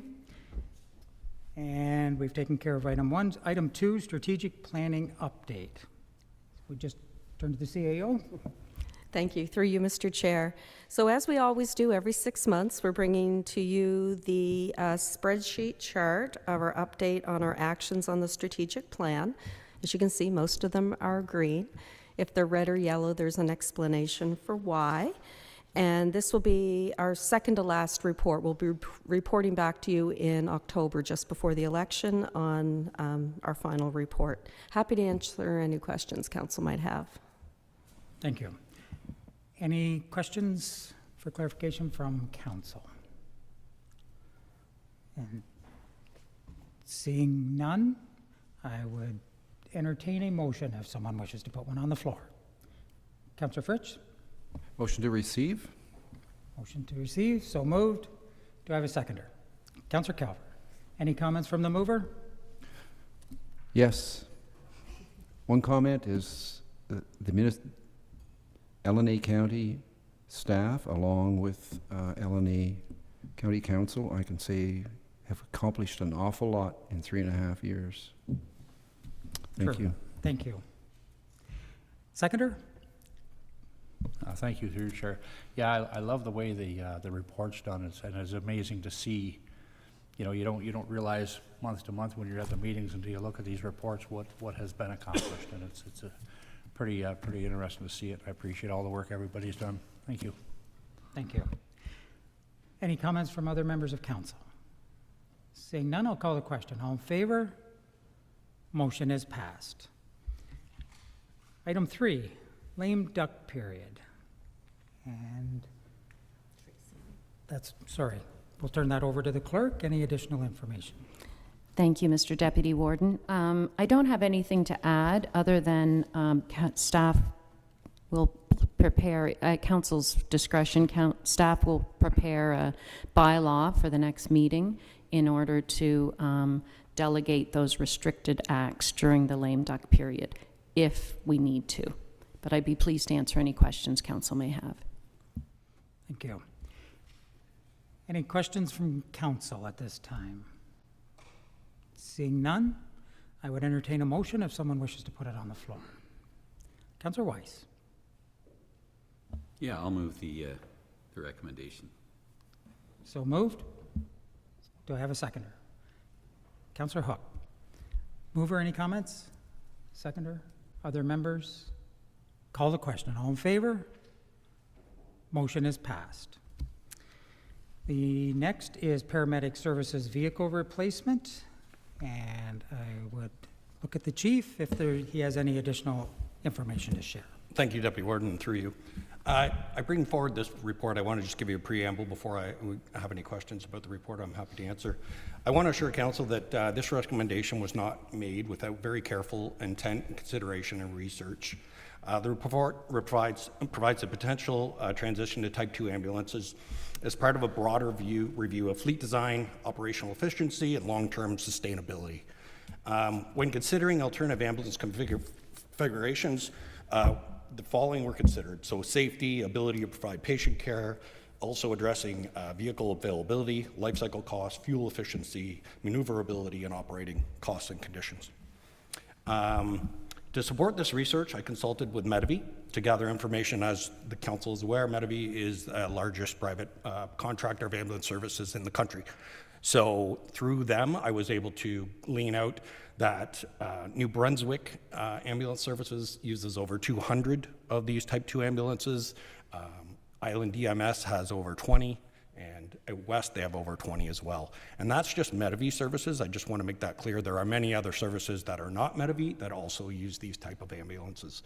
They are not new to the business, the industry. They are well-performing, true, tried and tested, and well done. The findings that we are making a recommendation for is to try 2 of these ambulances, and the reason there is for that is the unique geography that we have in our county. So our roads up in the north, lots of cottage roads, narrow roads, down south, were city streets, you know, more paved roads. So we felt it was important to give a little example of each region to give us a more accurate reflection of how the vehicle operates in each of those different topographies and geographies. Happy to answer any questions council might have. Thank you. Councillor Fritz. Yes, through Mr. Warden. One question, and that is, are these gas or diesel? They're gas, sir.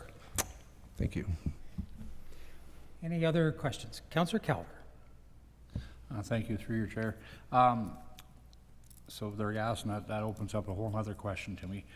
Typically, how many miles would we put on an ambulance over a 5-year cycle? Anybody got that?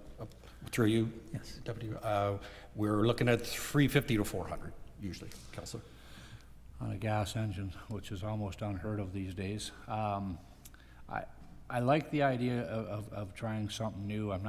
Personally, I don't know the difference between a Type 2 and a Type 3 ambulance. Very well adversed as far as drivetrain and that sort of thing. And I know that we talked prior to the, and you've given it significant tests and trials. I'm still not totally sold and convinced on it. We know the Crestline on the Ford or the Chev chassis, we get the time frame out of them, we get the full 5 years out of them. I'm just a little nervous on trying to put 350,000 on a gas engine on something that's fairly new. And what chassis are they? They're a Dodge? They're a Dodge 3500, chassis, yeah. sir. So, And just for clarification, Councillor, our current vehicles are gas as well. oh, they are? Yes, I yes, thought all they were of all them. diesel. Our entire fleet is gas. I apologize for that one. I was sure they were all diesel. Anyways, I like the big robust style, but that's there. I would like to suggest buy one of the Crestline and one of the new ones to give it a whirl, but I will trust what everybody else comes up with. Thank you. Thank you. Any other questions? Councillor Hook. I kind of like the proposal. I mean, it ticked all the right boxes for me. It's less expensive to purchase, less expensive to operate, faster delivery, and last but not least, it's from a Canadian company. So that means a lot to me right now. So I would support the staff recommendation. Thank you. Other members? Councillor Weiss. If that's a motion, Ken, I will second it. Okay, I'll just see if anyone else has questions, and then we can come back for a motion. Any other questions from council?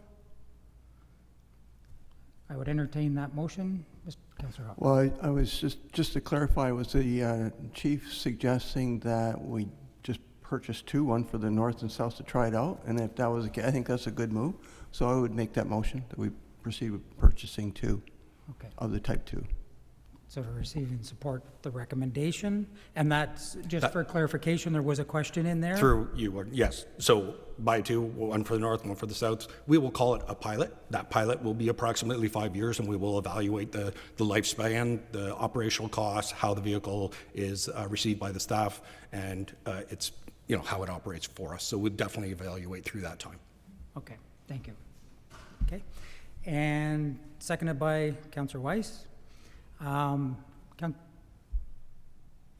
Mover, sorry, any statements? Seconder, any comments? Other members? Councillor Calver. Thank you, through your chair. So as a pilot program, we're going to purchase these two as laid out in the report. How long of a pilot program are we going to give it with these? Through you, Chair. We would do life cycles, Councillor, so a 5-year estimated life cycle. Thank you. Any other comments? Call the question. All in favor? Motion is carried. Next up, Naturally LNA Activation Fund or Program. Mr. Plumley, welcome. Do you have any additional information this evening? Thank you very much. We received another application through the Naturally LNA Activation Program in early or late May, early June. Our staff, our nominations selection committee recommended that it receive funding. It's a project in Stone Mills Township for $2,500, as you can see in the report. Previously, in 2026, we've approved 9 previous projects for $24,375. Should this application be approved by County Council tonight, the activation program balance per municipality would be Greater Napanee 3,750, Addington Highlands 6,250, and Stone Mills Township 3,125. The funding for Loyalist Township projects has been exhausted for this year. We will be doing another push for applications, likely for fall or early winter events in the July-August time period, and with the end date for all projects being completed by the end of December of this year. So I'd be happy to answer any questions that you might have. Thank you. Any questions from council at this time? Seeing none, thank you, and I would entertain a motion, please, if anyone. Councillor Davison. Move the motion. So moved, seconded by Councillor Fritz. Any comments from the mover? Seconder? Other members? Call the question. All in favor? Motion is passed. Next up is notice of motion. And I would turn to Councillor Richardson. Would you like to make the motion, put it on the floor for a seconder? Thank you, and through you, Mr. Chair, I'll make the motion that council direct that an independent investigation review be initiated forthwith regarding the creation, posting, recruitment, and hiring of the newly created position of the Director of Communications and Community Development with the County of Lennox and Addington, and further that council direct that this investigation review be conducted by a council-selected outside third-party agency that reports directly to council. So moved. Do we have a seconder? Councillor Kelver. Go to the mover for comments. Thank you, and through you, Mr. Chair. Back on the 15th of June, a Monday, we all learned of the resignation of the sitting warden. The information we received at the time was that there is an application applied for a position of director within the county of Lennox and Addington, or the county of Lennox and Addington, and that he had been successful with that application. And such, on the legal advice from the Integrity Commissioner, he resigned his position as warden, resigned his position on county council, and subsequently resigned his position at the county, or at the township of Loyalist. Since that time, I personally have received a number of comments, both directly and indirectly, with respect to the perception that has created within, I know, our community. It ranges from the perceived conflict of interest, perceived conflict of pecuniary interest, possible political interference, political influence, abuse of power, it goes on and on. It's important to understand that the words real or perceived are commonly used in this process. With the number of inquiries that I received, I'll suggest that there is a perception that the transparency of that process was flawed. By putting that perception out there, it creates reputational damages to not only the profession, the political world, this council, and the corporation. In my humble opinion, an independent review would provide the opportunity to review any perceived issues, policies or procedures that aren't quite up to snuff or maybe don't even exist. And it would enable this matter to be put to rest. I don't believe it is normal or common practice for the position, the chief executive officer of an organization, to apply for a position that would be managed by subordinates, with all due respect. It puts staff in a very uncomfortable position in order to fulfill the job that they have.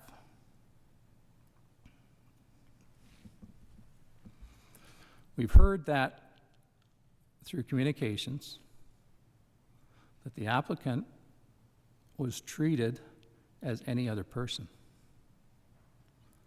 The problem being, we in the positions that we are in are not any other people. We are folks that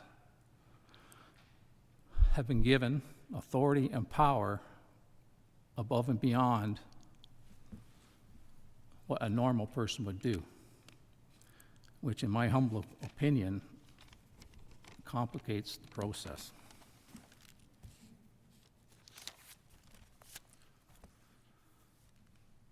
Politics demand that maintaining public trust and transparency is the utmost priority. Public trust is extremely hard to obtain and extremely easy to lose. In my humble opinion, I think it would be a service to the electorate, a service to the corporation, and a service to this council that an independent review or investigation be conducted in order to provide the transparency to this situation that it deserves. By not doing that, it will create a stain on not only the process, but on the individual, which will, for all intents and purposes, live on for a long period of time. We have been elected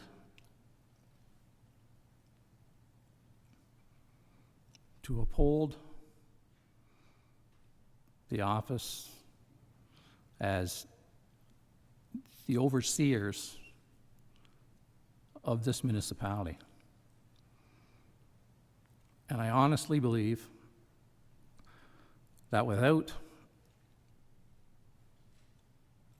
creating an independent body to review the process,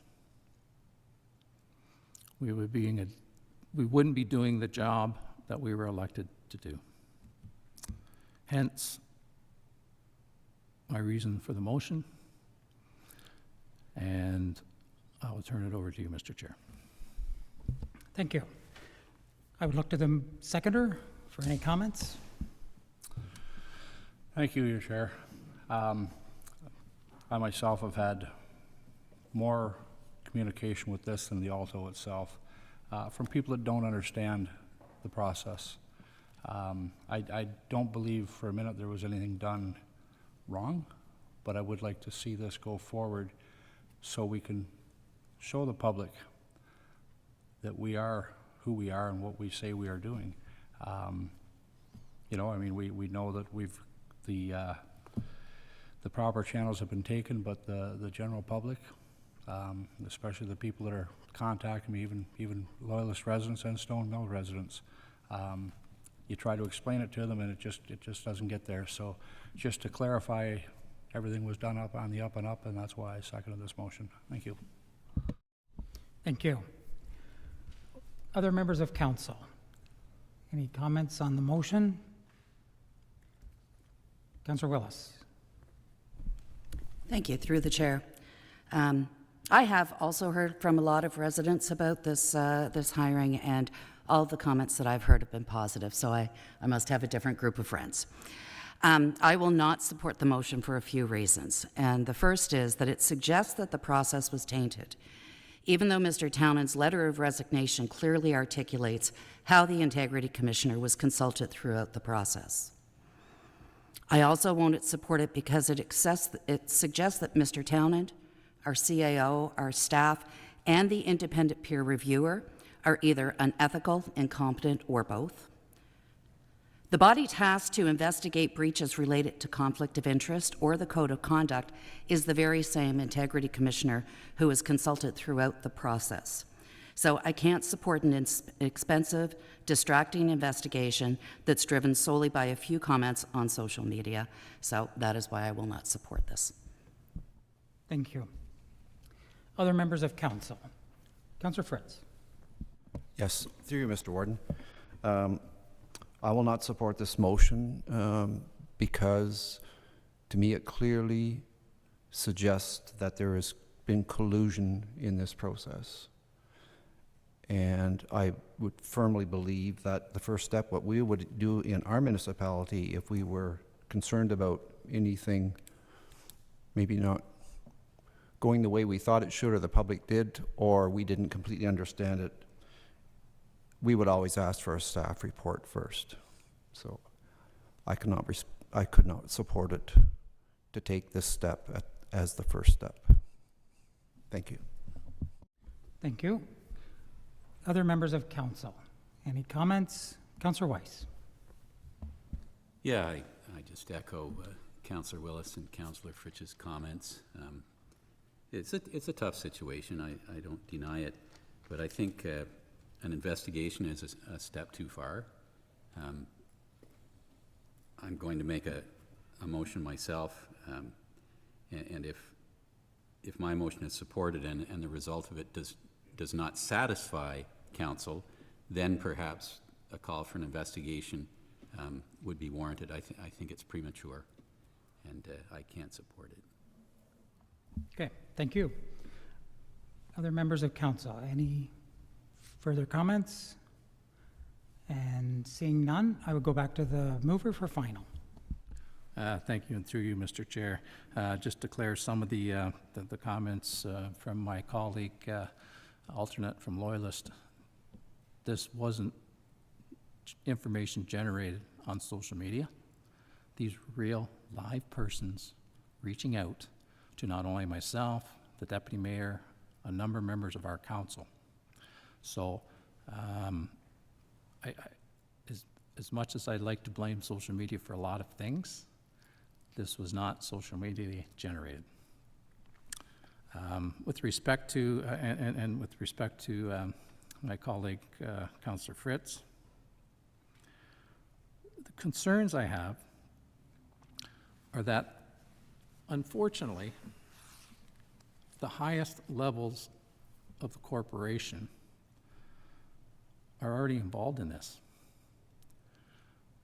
In order to have something that is completely clean and unadulterated, it has to go outside the organization because, unfortunately, the folks that we would normally go to in order to get a staff report to oversee this are the same folks that were involved in that process.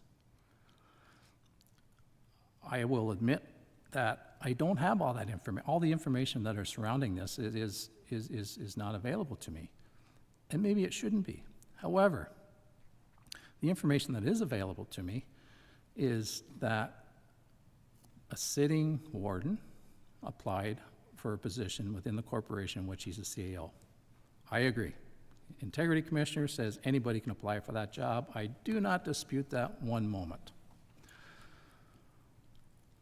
Where it gets complicated is that the Chief Executive Officer remained in the position, a position of authority, while going through the process. Upon successfully completing the process, the Chief Executive Officer negotiated, from my understanding, his employment contract.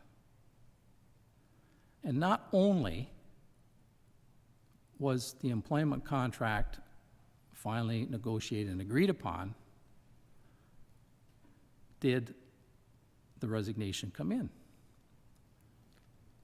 Like I said earlier, it has to have been uncomfortable to negotiate with the chief executive officer of the organization, knowing that you're a subordinate in that organization. And I'll talk about processes. I believe there is a benefit to this.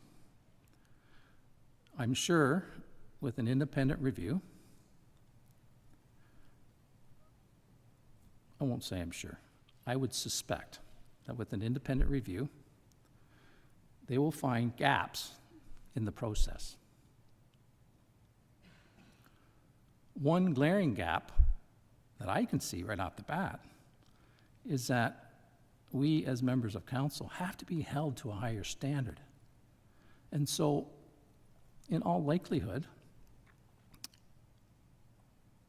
we probably should create, and I don't believe we have one, but we should create a policy that if any members of council apply to a position within that corporation, that they step away from the seat that they hold.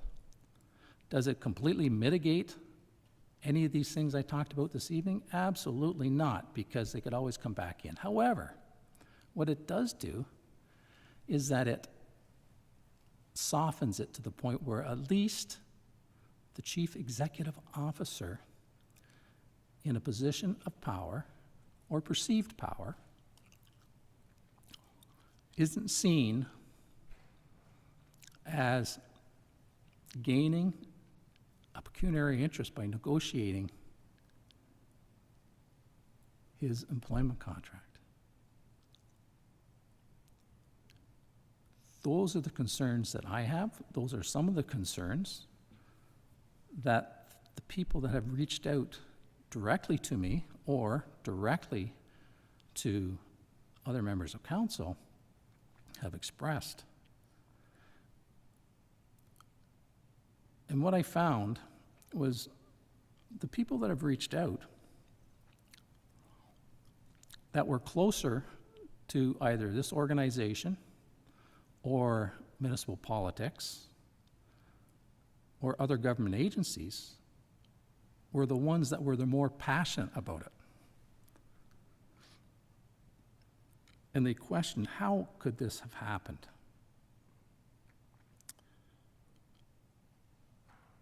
I am going to do my job that I was elected to do and ask those questions via completely independent review so that this whole process can move on and not be maintaining a stain that will last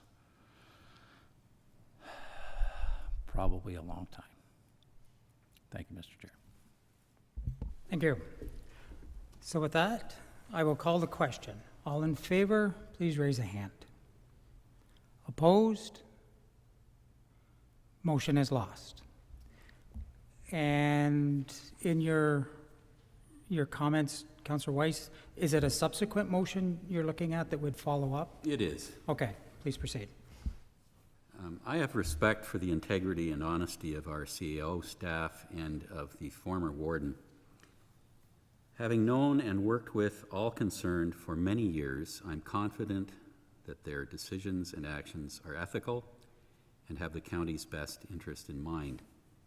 However, I can understand that someone without the advantage of long personal association and familiarity might not share confidence and might want to know the details of the circumstances around the hiring of the former warden to the expanded role, which has added the communications function to the current director's position of development services. I think that a report detailing all decisions, actions, and circumstances relevant to the hiring that can be publicly shared, be prepared and submitted to council as soon as possible. I agree with Councillor Richardson that a lot of this has to do with perception, and perception's important in politics. But personally, it also has to do with trust and confidence in people that I respect. I think an investigation is a bridge too far at this time, and I believe and certainly hope that it will not be necessary once more details are revealed in a staff report. So I would make that a motion that such a report be prepared and submitted for council's consideration as soon as can be. Okay, thank you. So moved. Do I have a seconder? Councillor Fritz. You did speak to it. Do you have any additional comments for the mover? No, I think that's clear and concise. Yes, thank you. Seconder? Other members of council? Councillor Richardson. Thank you, and through you, Mr. Chair. I guess the question is, which staff member is going to produce the report? And if the report is going to be produced from within, will it be produced by anyone that was involved in the hiring process? And I'll just forward that on to Councillor Wise. Well, that's an important question, I assume. And I can't recall all the members of staff that were involved in the process. We have an HR director that deals with things like hiring. Perhaps she should be involved. I'd like a comment from the CAO as to her thoughts on that question. Okay. We'll turn to the CAO. Thank you. Through you, Mr. Chair. Absolutely welcome the opportunity to do a report. I think it's important for council to know the process that was undertaken, as well as the public. The report would be authored by myself, Trina, and Chris, because the director, well, sorry, the public won't know these names, the director of HR and the director of infrastructure, who's also the deputy CAO, participated in the hiring process, as well as a neighboring director of communications was on the panel as part of being a subject matter expert. So the report would be authored by myself, Trina, and Chris. It would include all the documentation, including the documentation received from the Integrity Commissioner before the process, before past Warden Townend chose to apply for the job, and then after he resigned and sent the documents back to the Integrity Commissioner and got their feedback back. So we would include the actual documents that were involved, as well as highlighting the process. And all 3 signatures will be on the report. Thank you. Any other members of council have any comments? Seeing none, I'll call the question. All in favor? Opposed? Motion is carried. And the next item is the Yarker Daycare Project. And yes, thank you. turn over to Through you, Ms. Chair, Ken. and I appreciate you adding this as a last minute. It is time sensitive. So at last council meeting, I brought forth a report regarding provincial funds that we had for the expansion, and we had approved $300,000, which we still have. But in property services capital budget, at budget time, there was $125,000 set aside for the project. The cost has come in around $140,000. So we wanted to come back to council to get approval to go over the project cost through the budget, but it won't actually cost the taxpayer any dollars because it will be reimbursed through the $300 of provincial funds that we have available. And the project does need to be completed by December 31st, 2026, so which is why it was time sensitive to get approval to continue to move forward with the project. Happy to answer any questions that council may have. Okay. Any questions for clarification from council? Seeing none, I would entertain a motion at this time, either for support or not. Councillor Davison. Move support of the motion. Support. So moved, seconded by Councillor Willis. Any comments from the mover? Seconder? Other members? Call the question. All in favor? Motion is passed. And the next is the Technical Advisory Committee on Roads and Bridges. Look at the director. Was there anything additional to share at this time? No, I'd just like to thank Tara Bruce for updating the minute format, so hopefully it's a little bit easier to follow for council, myself included. So I'd be happy to answer any questions should council have any. Thank you. Thank you. Any questions? Councillor Kelver. Thank you through your chair. Yes, thank Tara as well. That's a very easy to read and really easy to understand report. Thank you. Any other comments? Seeing none, I would request, be looking for a motion. Note and receive, so moved by Councillor Kelver, seconded by Councillor Hook. Any final comments? Call the question. All in favor? Motion is passed. The next is the John M. Parrott Center Compliance Report. And we look to Director Malcolm. Thank you. Through you, Mr. Warden. I will walk you through the compliance oversight report very quickly. The admissions and discharge chart, you will see there's been 7 admissions and 6 discharges, and we've had 2 respites this month. In terms of staffing, we are seeing some fluctuation with our staffing. We've had approximately 10 resignations as a result of going to other long-term care homes in the area. And so at this point, our registered staffing is fairly stable. However, this continues to be a moving target for us at all times. You will note that the Ministry of Labor was into the home on May 26th for an injury that occurred on May 18th. There was no orders issued and the report was attached. In terms of the quality indicators, there's not a lot of movement in any of the indicators. The one related to pain, we will be starting a new clinical pathway with the RNAO. That starts on July 31st, and so we hope to see some improvement there. But other than that, there's really no change in any of the indicators. And the final, there's the COVID vaccinations, they're on hold right now, and that's why you see that percentage is lower. And the staff who have been fit tested remains, again, fairly stagnant. And then as far as health and safety is concerned, we do have the fire and emergency training. Emergency preparedness is very complicated in long-term care homes. It's something that we do mock exercises for to prepare the staff in a safe environment, but there is a lot to all of those exercises. And so the staff on the health and safety team requested that the fire and emergency training be actually offered in person instead of just online. And so we are doing that 5 times throughout this year. So it allows staff to become a little bit more comfortable, feel safe asking some questions and walking through some scenarios that they may be confused about. And so that's, we're hoping that that will land very well with the staff. I'm happy to answer any questions. Thank you.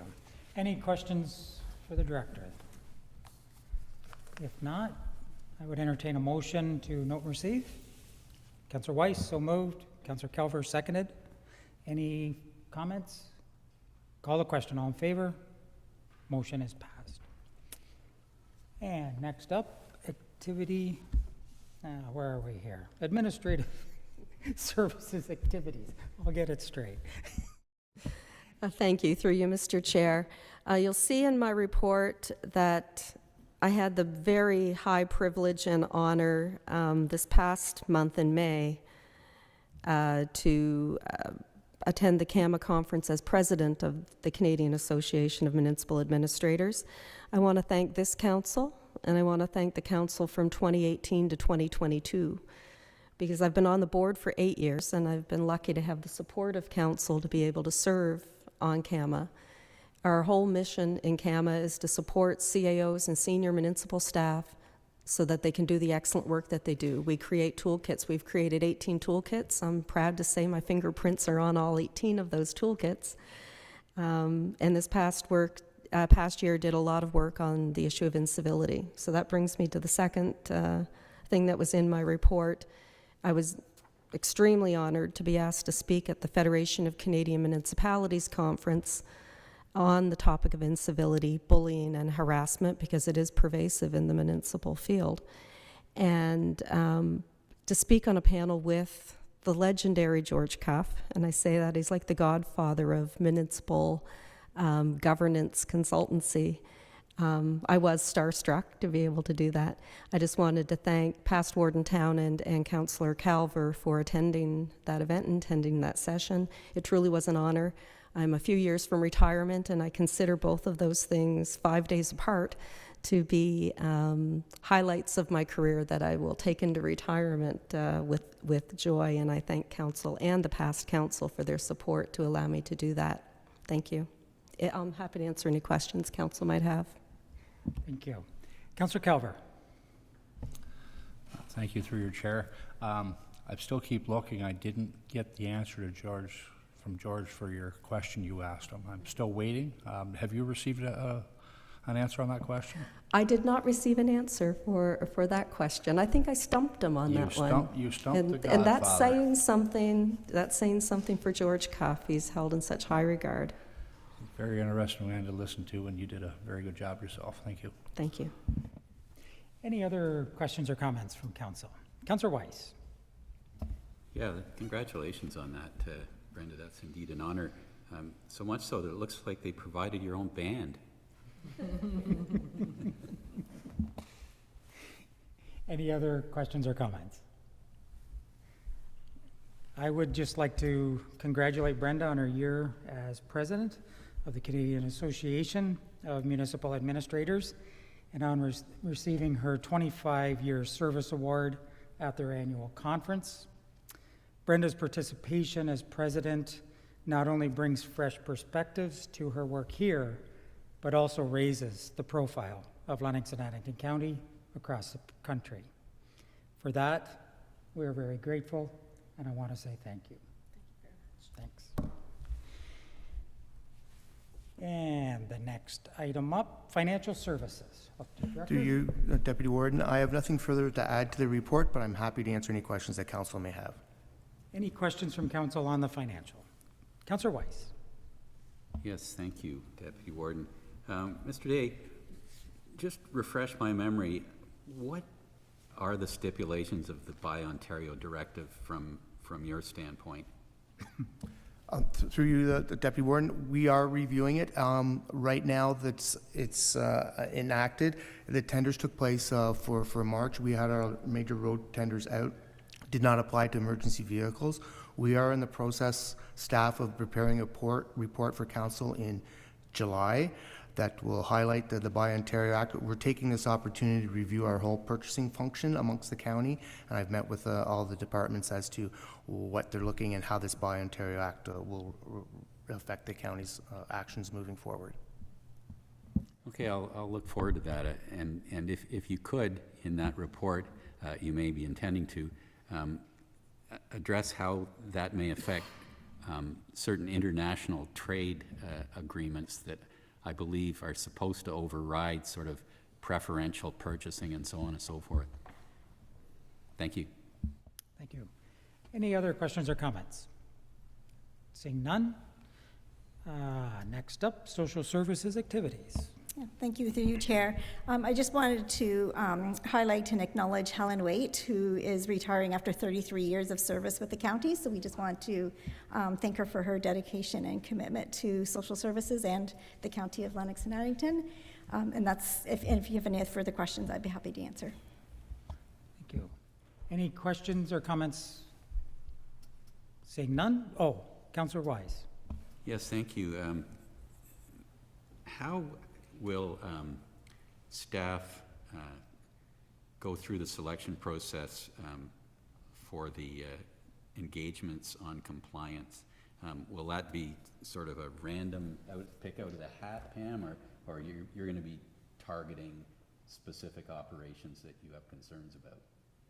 Yeah, thank you, through the Chair. So yes, we will be looking at so some operators received what the province is called legacy funding, which meant that the benchmark that they provided with the new funding formula wasn't quite enough to match what their previous operations looked like, and so they received this top-up of legacy funding.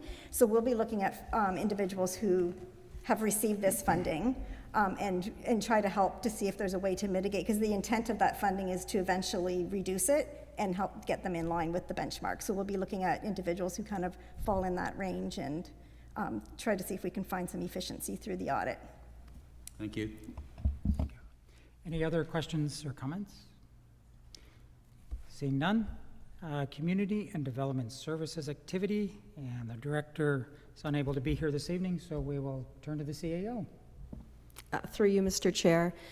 Stephen Paul is not able to be with us tonight, and as you know, he is retiring. His last official day at the county is in August, but his actual in-person days with us is this Friday. I will say we're going to miss him greatly, and are very happy that he is staying on to do economic development consulting work in terms of investment attraction, which is his specialty and his love. So that is wonderful. So I mean, we will still see him often. You might not see him as often, but we certainly will. I'm happy to try to answer any questions from his report if you have any. Any questions? Councillor Huck. Just a comment, Mr. Chair. My wife and I were able to participate in the LNA gravel ride again, and hats off to the county for the expert organization of that. There was riders from all over, and it's a really great way to show off the county, and they just never fail to amaze me, the organization of the Economic Development Department and the volunteers. Thank you. Any other questions this evening? Seeing none, just before we move on, I'll just, as was mentioned, Stephen Paul was not able to attend the meeting this evening, which would have been his last county council meeting before retiring as the Director of Community and Development Services. I'd like to take this opportunity to express County Council's gratitude to Stephen for his over 20 years of service to the county and for all he has done to help create a better way of life for residents, visitors, and businesses in Lennox and Addington. And I'd just like to say thank you to Stephen. Even though he's not here, he may be in the virtual audience or watch it in the future. So with that, we'll go to long-term care services activities. Thank you, through you, Mr. Warden. We are really excited to share the Expressions of the Heart has started at the home. This is something that is also open to community members who are supporting somebody with dementia, so they are welcome to come in and participate in this program. It's a really good way to provide some respite for the caregiver, but also kind of introduce what long-term care is and maybe debunk some myths as well. So that's a really exciting program. And then tomorrow, huge day at the Parrott Center with our graduation of 29 PSWs from our living classroom. So it is going to be all decked out. We're hoping that it doesn't rain. We'll be outside in the community garden, and it'll be a great celebration. Happy to take any questions. Great. Thank you. Any questions this evening? Seeing none. The next one is emergency services. Turn it over to the chief. Thank you, through you, Warden. Just one thing of note, other than the report itself, is that very excited, very proud of our staff. We took on 9 new part-time staff members. All of those staff members were students. They spent time with our medics, and all of our medics were recommending that we hire all 9 of these people. So it shows what a great job our team does, and when people come work for us, they want to stay. Perfect. Thank you. I'm happy to answer any questions. Any questions for the chief this evening? Seeing none. Human resources activities. Thank you, Mr. Warden. Just one thing that I want to highlight. We've been going through summer hiring and just want to say that it was really nice to see lots of familiar faces and names of returning students. Says to us they enjoyed their time with us last summer enough to come back, and it also helps us because they get up to speed that much quicker and are more effective in their roles. Happy to answer any questions that council may have. Thank you. Any questions this evening? Seeing none. Infrastructure services activities. Turn it over to Director Wager. Thank you, Mr. Chair. Nothing to highlight, but I would like to add an item under roads and bridges, just from the discussion on trees. In order to provide time to come up with some alternate solutions and investigate all options, staff will be recommending to cut out like 1 kilometer of the reconstruction through that section of County Road 9 so that we can continue with the construction process to stay on budget, but then it gives us time to potentially include it later or in an alternate year to allow council to make a proper decision on the issue. Be happy to answer any questions should council have any. Thank you. Any questions this evening? Seeing none, I would entertain a motion to note and receive all of the reports. Councillor Kelver, so moved. Seconded by Councillor Willis. Any final comments? Call the question. All in favor? Motion is passed. Resolutions. Public sector salary disclosure from Clearview Township. How would council like to handle this one? Councillor Fritz. Motion to receive and support. Receive and support, so moved. Seconded by Councillor Willis. Mover, any comments? Seconder, other members? Call the question. All in favor? Motion is passed. FIPA compliance from Prince Edward County. Would someone like to put a motion on the floor for this? Councillor Hook. Receive and support. Receive and support, so moved. Do we have a seconder? Councillor Weiss. Any comments from council? Seeing none, call the question. All in favor? Motion is passed. Stone Mills opposition to FIPA changes. Does someone wish to put a motion on the floor for this? Councillor Willis, sorry. Motion to receive and support. Receive and support, so moved. Seconded by Councillor Weiss. Any comments on this one? Go ahead, ask the question. All in favor? Motion is passed.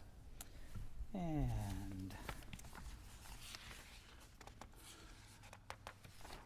matters for information. We've got 5. There any questions or comments on that before we receive them? I would look for a motion to receive all at once. Councillor Fritsch, so moved. Seconded by Councillor Richardson. All in favor? Motion is passed. Statements by members. Any statements this evening? Seeing none. Notice of motion. Or do we have any notices of motion this evening? Seeing none. Do we have any matters of urgency? Seeing none. So at this time, pursuant to Section 239(2) of the Municipal Act 2001 as amended, this part of the meeting will be closed to the public in order to adopt closed session minutes and to consider a proposed or pending acquisition of land by the municipality. Do I have a mover to go into closed? Councillor Weiss, second by Councillor Richardson. All in favor? Motion is passed. We will go into closed.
Welcome back, everyone. We just had a closed session meeting.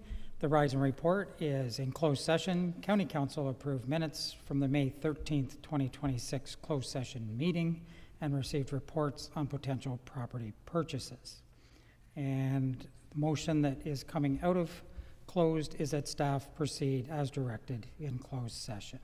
Could I have a mover and a seconder on that? Councillor Weiss, so moved, seconded by Councillor Richardson.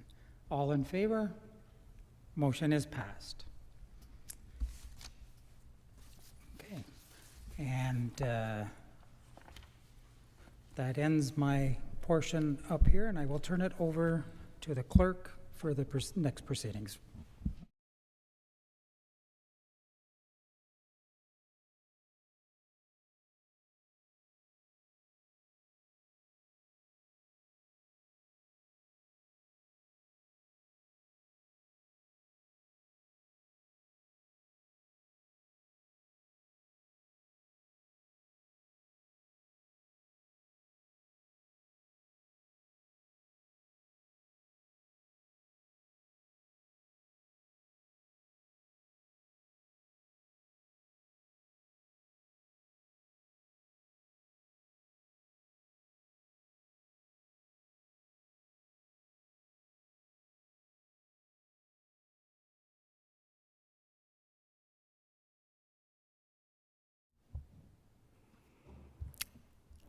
I will now open the floor for nominations for the position of warden for the County of Lennox and Addington for the remainder of the year 2026. Councillor Fritsch. Thank you. I'd like to nominate Deputy Warden Hagedorn as warden, and the reasoning is he's being the deputy warden for this term, and first of all, that is the natural progression. Second, he's very capable and extremely dedicated. And the third is, I believe he would be committed to doing his very best to fulfilling the role of warden. Thank you. Do we have a seconder for that nomination? Alternate Willis?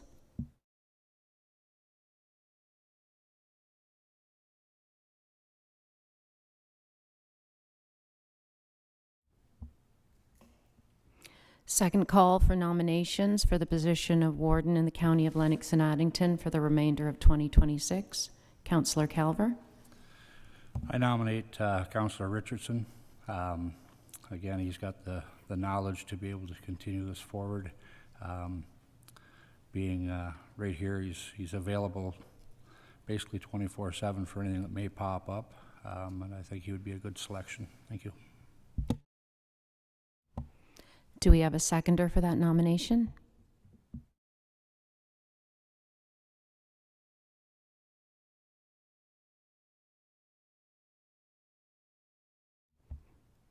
Second call for a seconder for that nomination.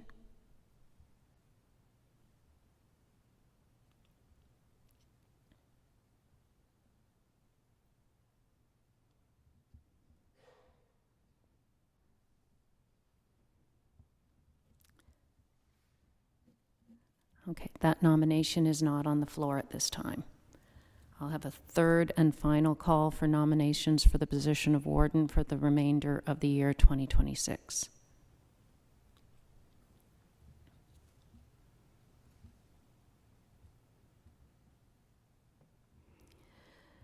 Seeing none, Deputy Warden Jim Hagedorn is acclaimed as warden for the remainder of the term for 2026.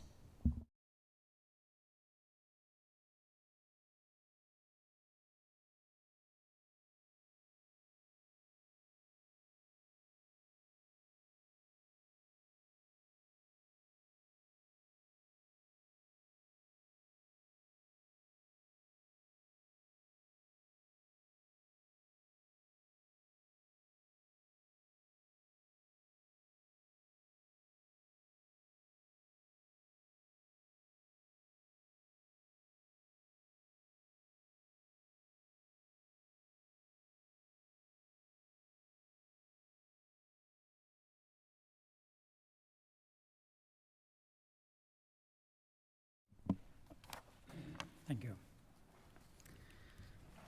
I, Jim Hagedorn, having been acclaimed to the office of Warden in the municipality of the County of Lennox and Addington for the remainder of the year 2026, do solemnly promise and declare that I will truly, faithfully, and impartially exercise this office to the best of my knowledge and ability. I have not received and will not receive any payment or reward or promise thereof for the exercise of this office in a biased, corrupt, or any other improper manner. I will disclose any pecuniary interest, direct or indirect, in accordance with the Municipal Conflict of Interest Act. I will be faithful to and bear true allegiance to His Majesty King Charles III. And I make this solemn promise and declaration conscientiously, believing it to be true, and knowing that it is of the same force and effect as if made under oath. Thank you.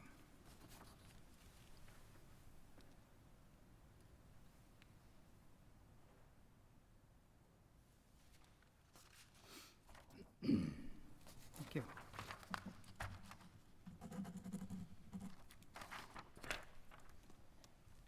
Don't go anywhere.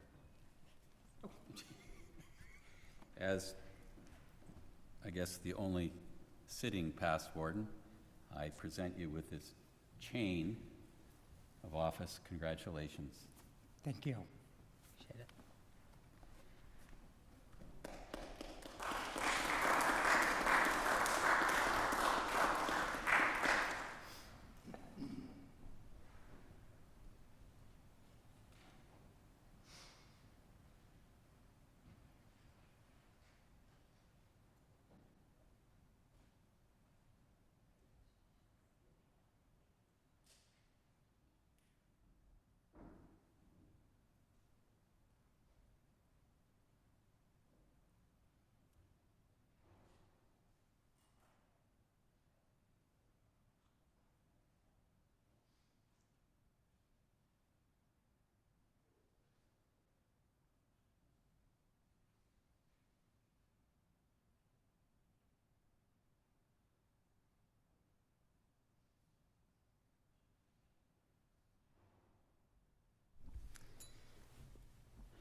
Thank you, Council, for providing me the opportunity to finish this term as warden.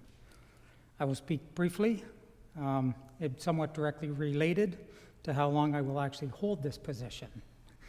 But all joking aside, it is an honor to be entrusted with the position of warden and the opportunity to represent Lennox and Addington County.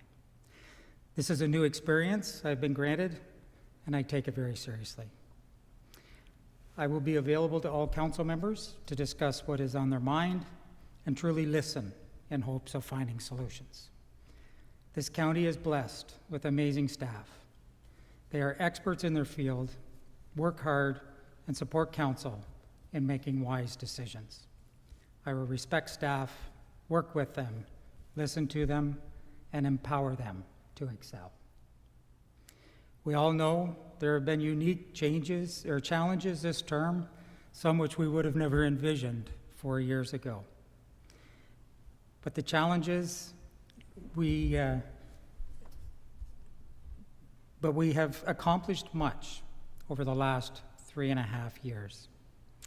And I know that if we work in unison for the remaining months, we will bring home a term filled with success.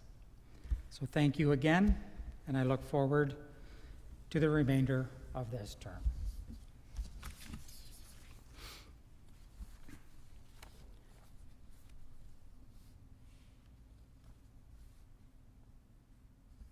Now, turn it back to you.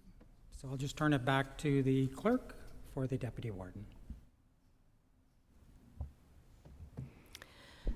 The floor is now open for nominations for the position of Deputy Warden for the remainder of the year 2026.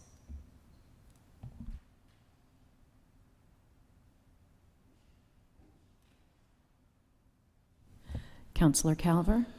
I nominate Councillor Richardson.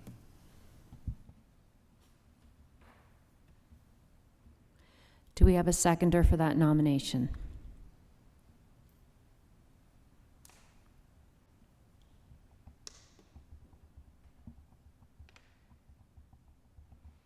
I will call again for a seconder for that nomination.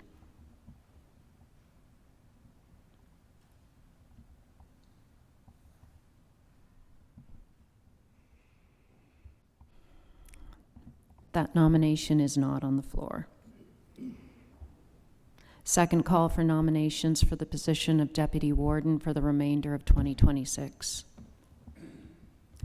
Councillor Alternate Willis. I would nominate Councillor Fritsch.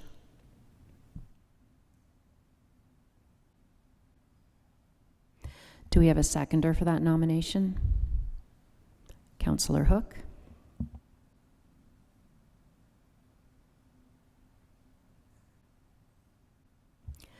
Third and final call for nominations for the position of Deputy Warden for the remainder of 2026.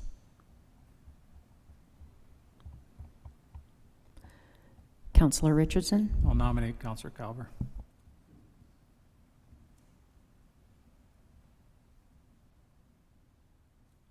Do we have a seconder for that nomination?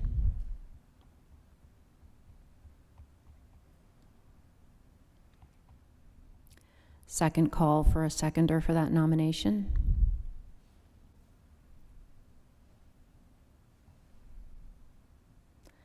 That nomination is not on the floor. Councillor Fritsch is acclaimed as Deputy Warden for the remainder of the 2026 term.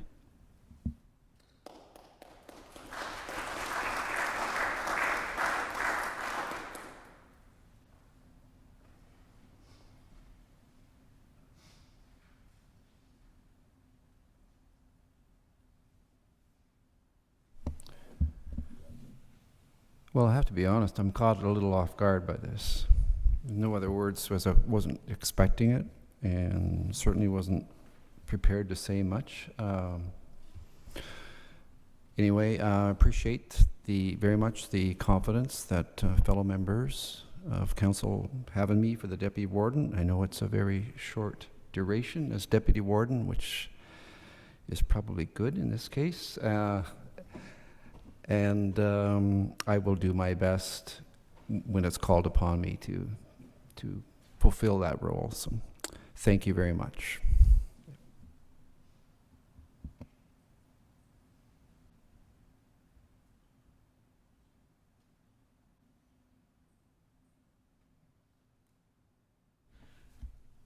I'd just like to note too that I did skip over one item, the councillors extending congratulations to the warden. I did that because I find that a very awkward item. I'm going to be around afterwards. I'd rather just speak to everybody individually if they wish. So I just wanted to explain that. So the next item up is rules of procedure. Do I have a mover for the bylaw for the rules of procedure? Councillor Weiss, so moved, seconded by Councillor Calver. All in favor?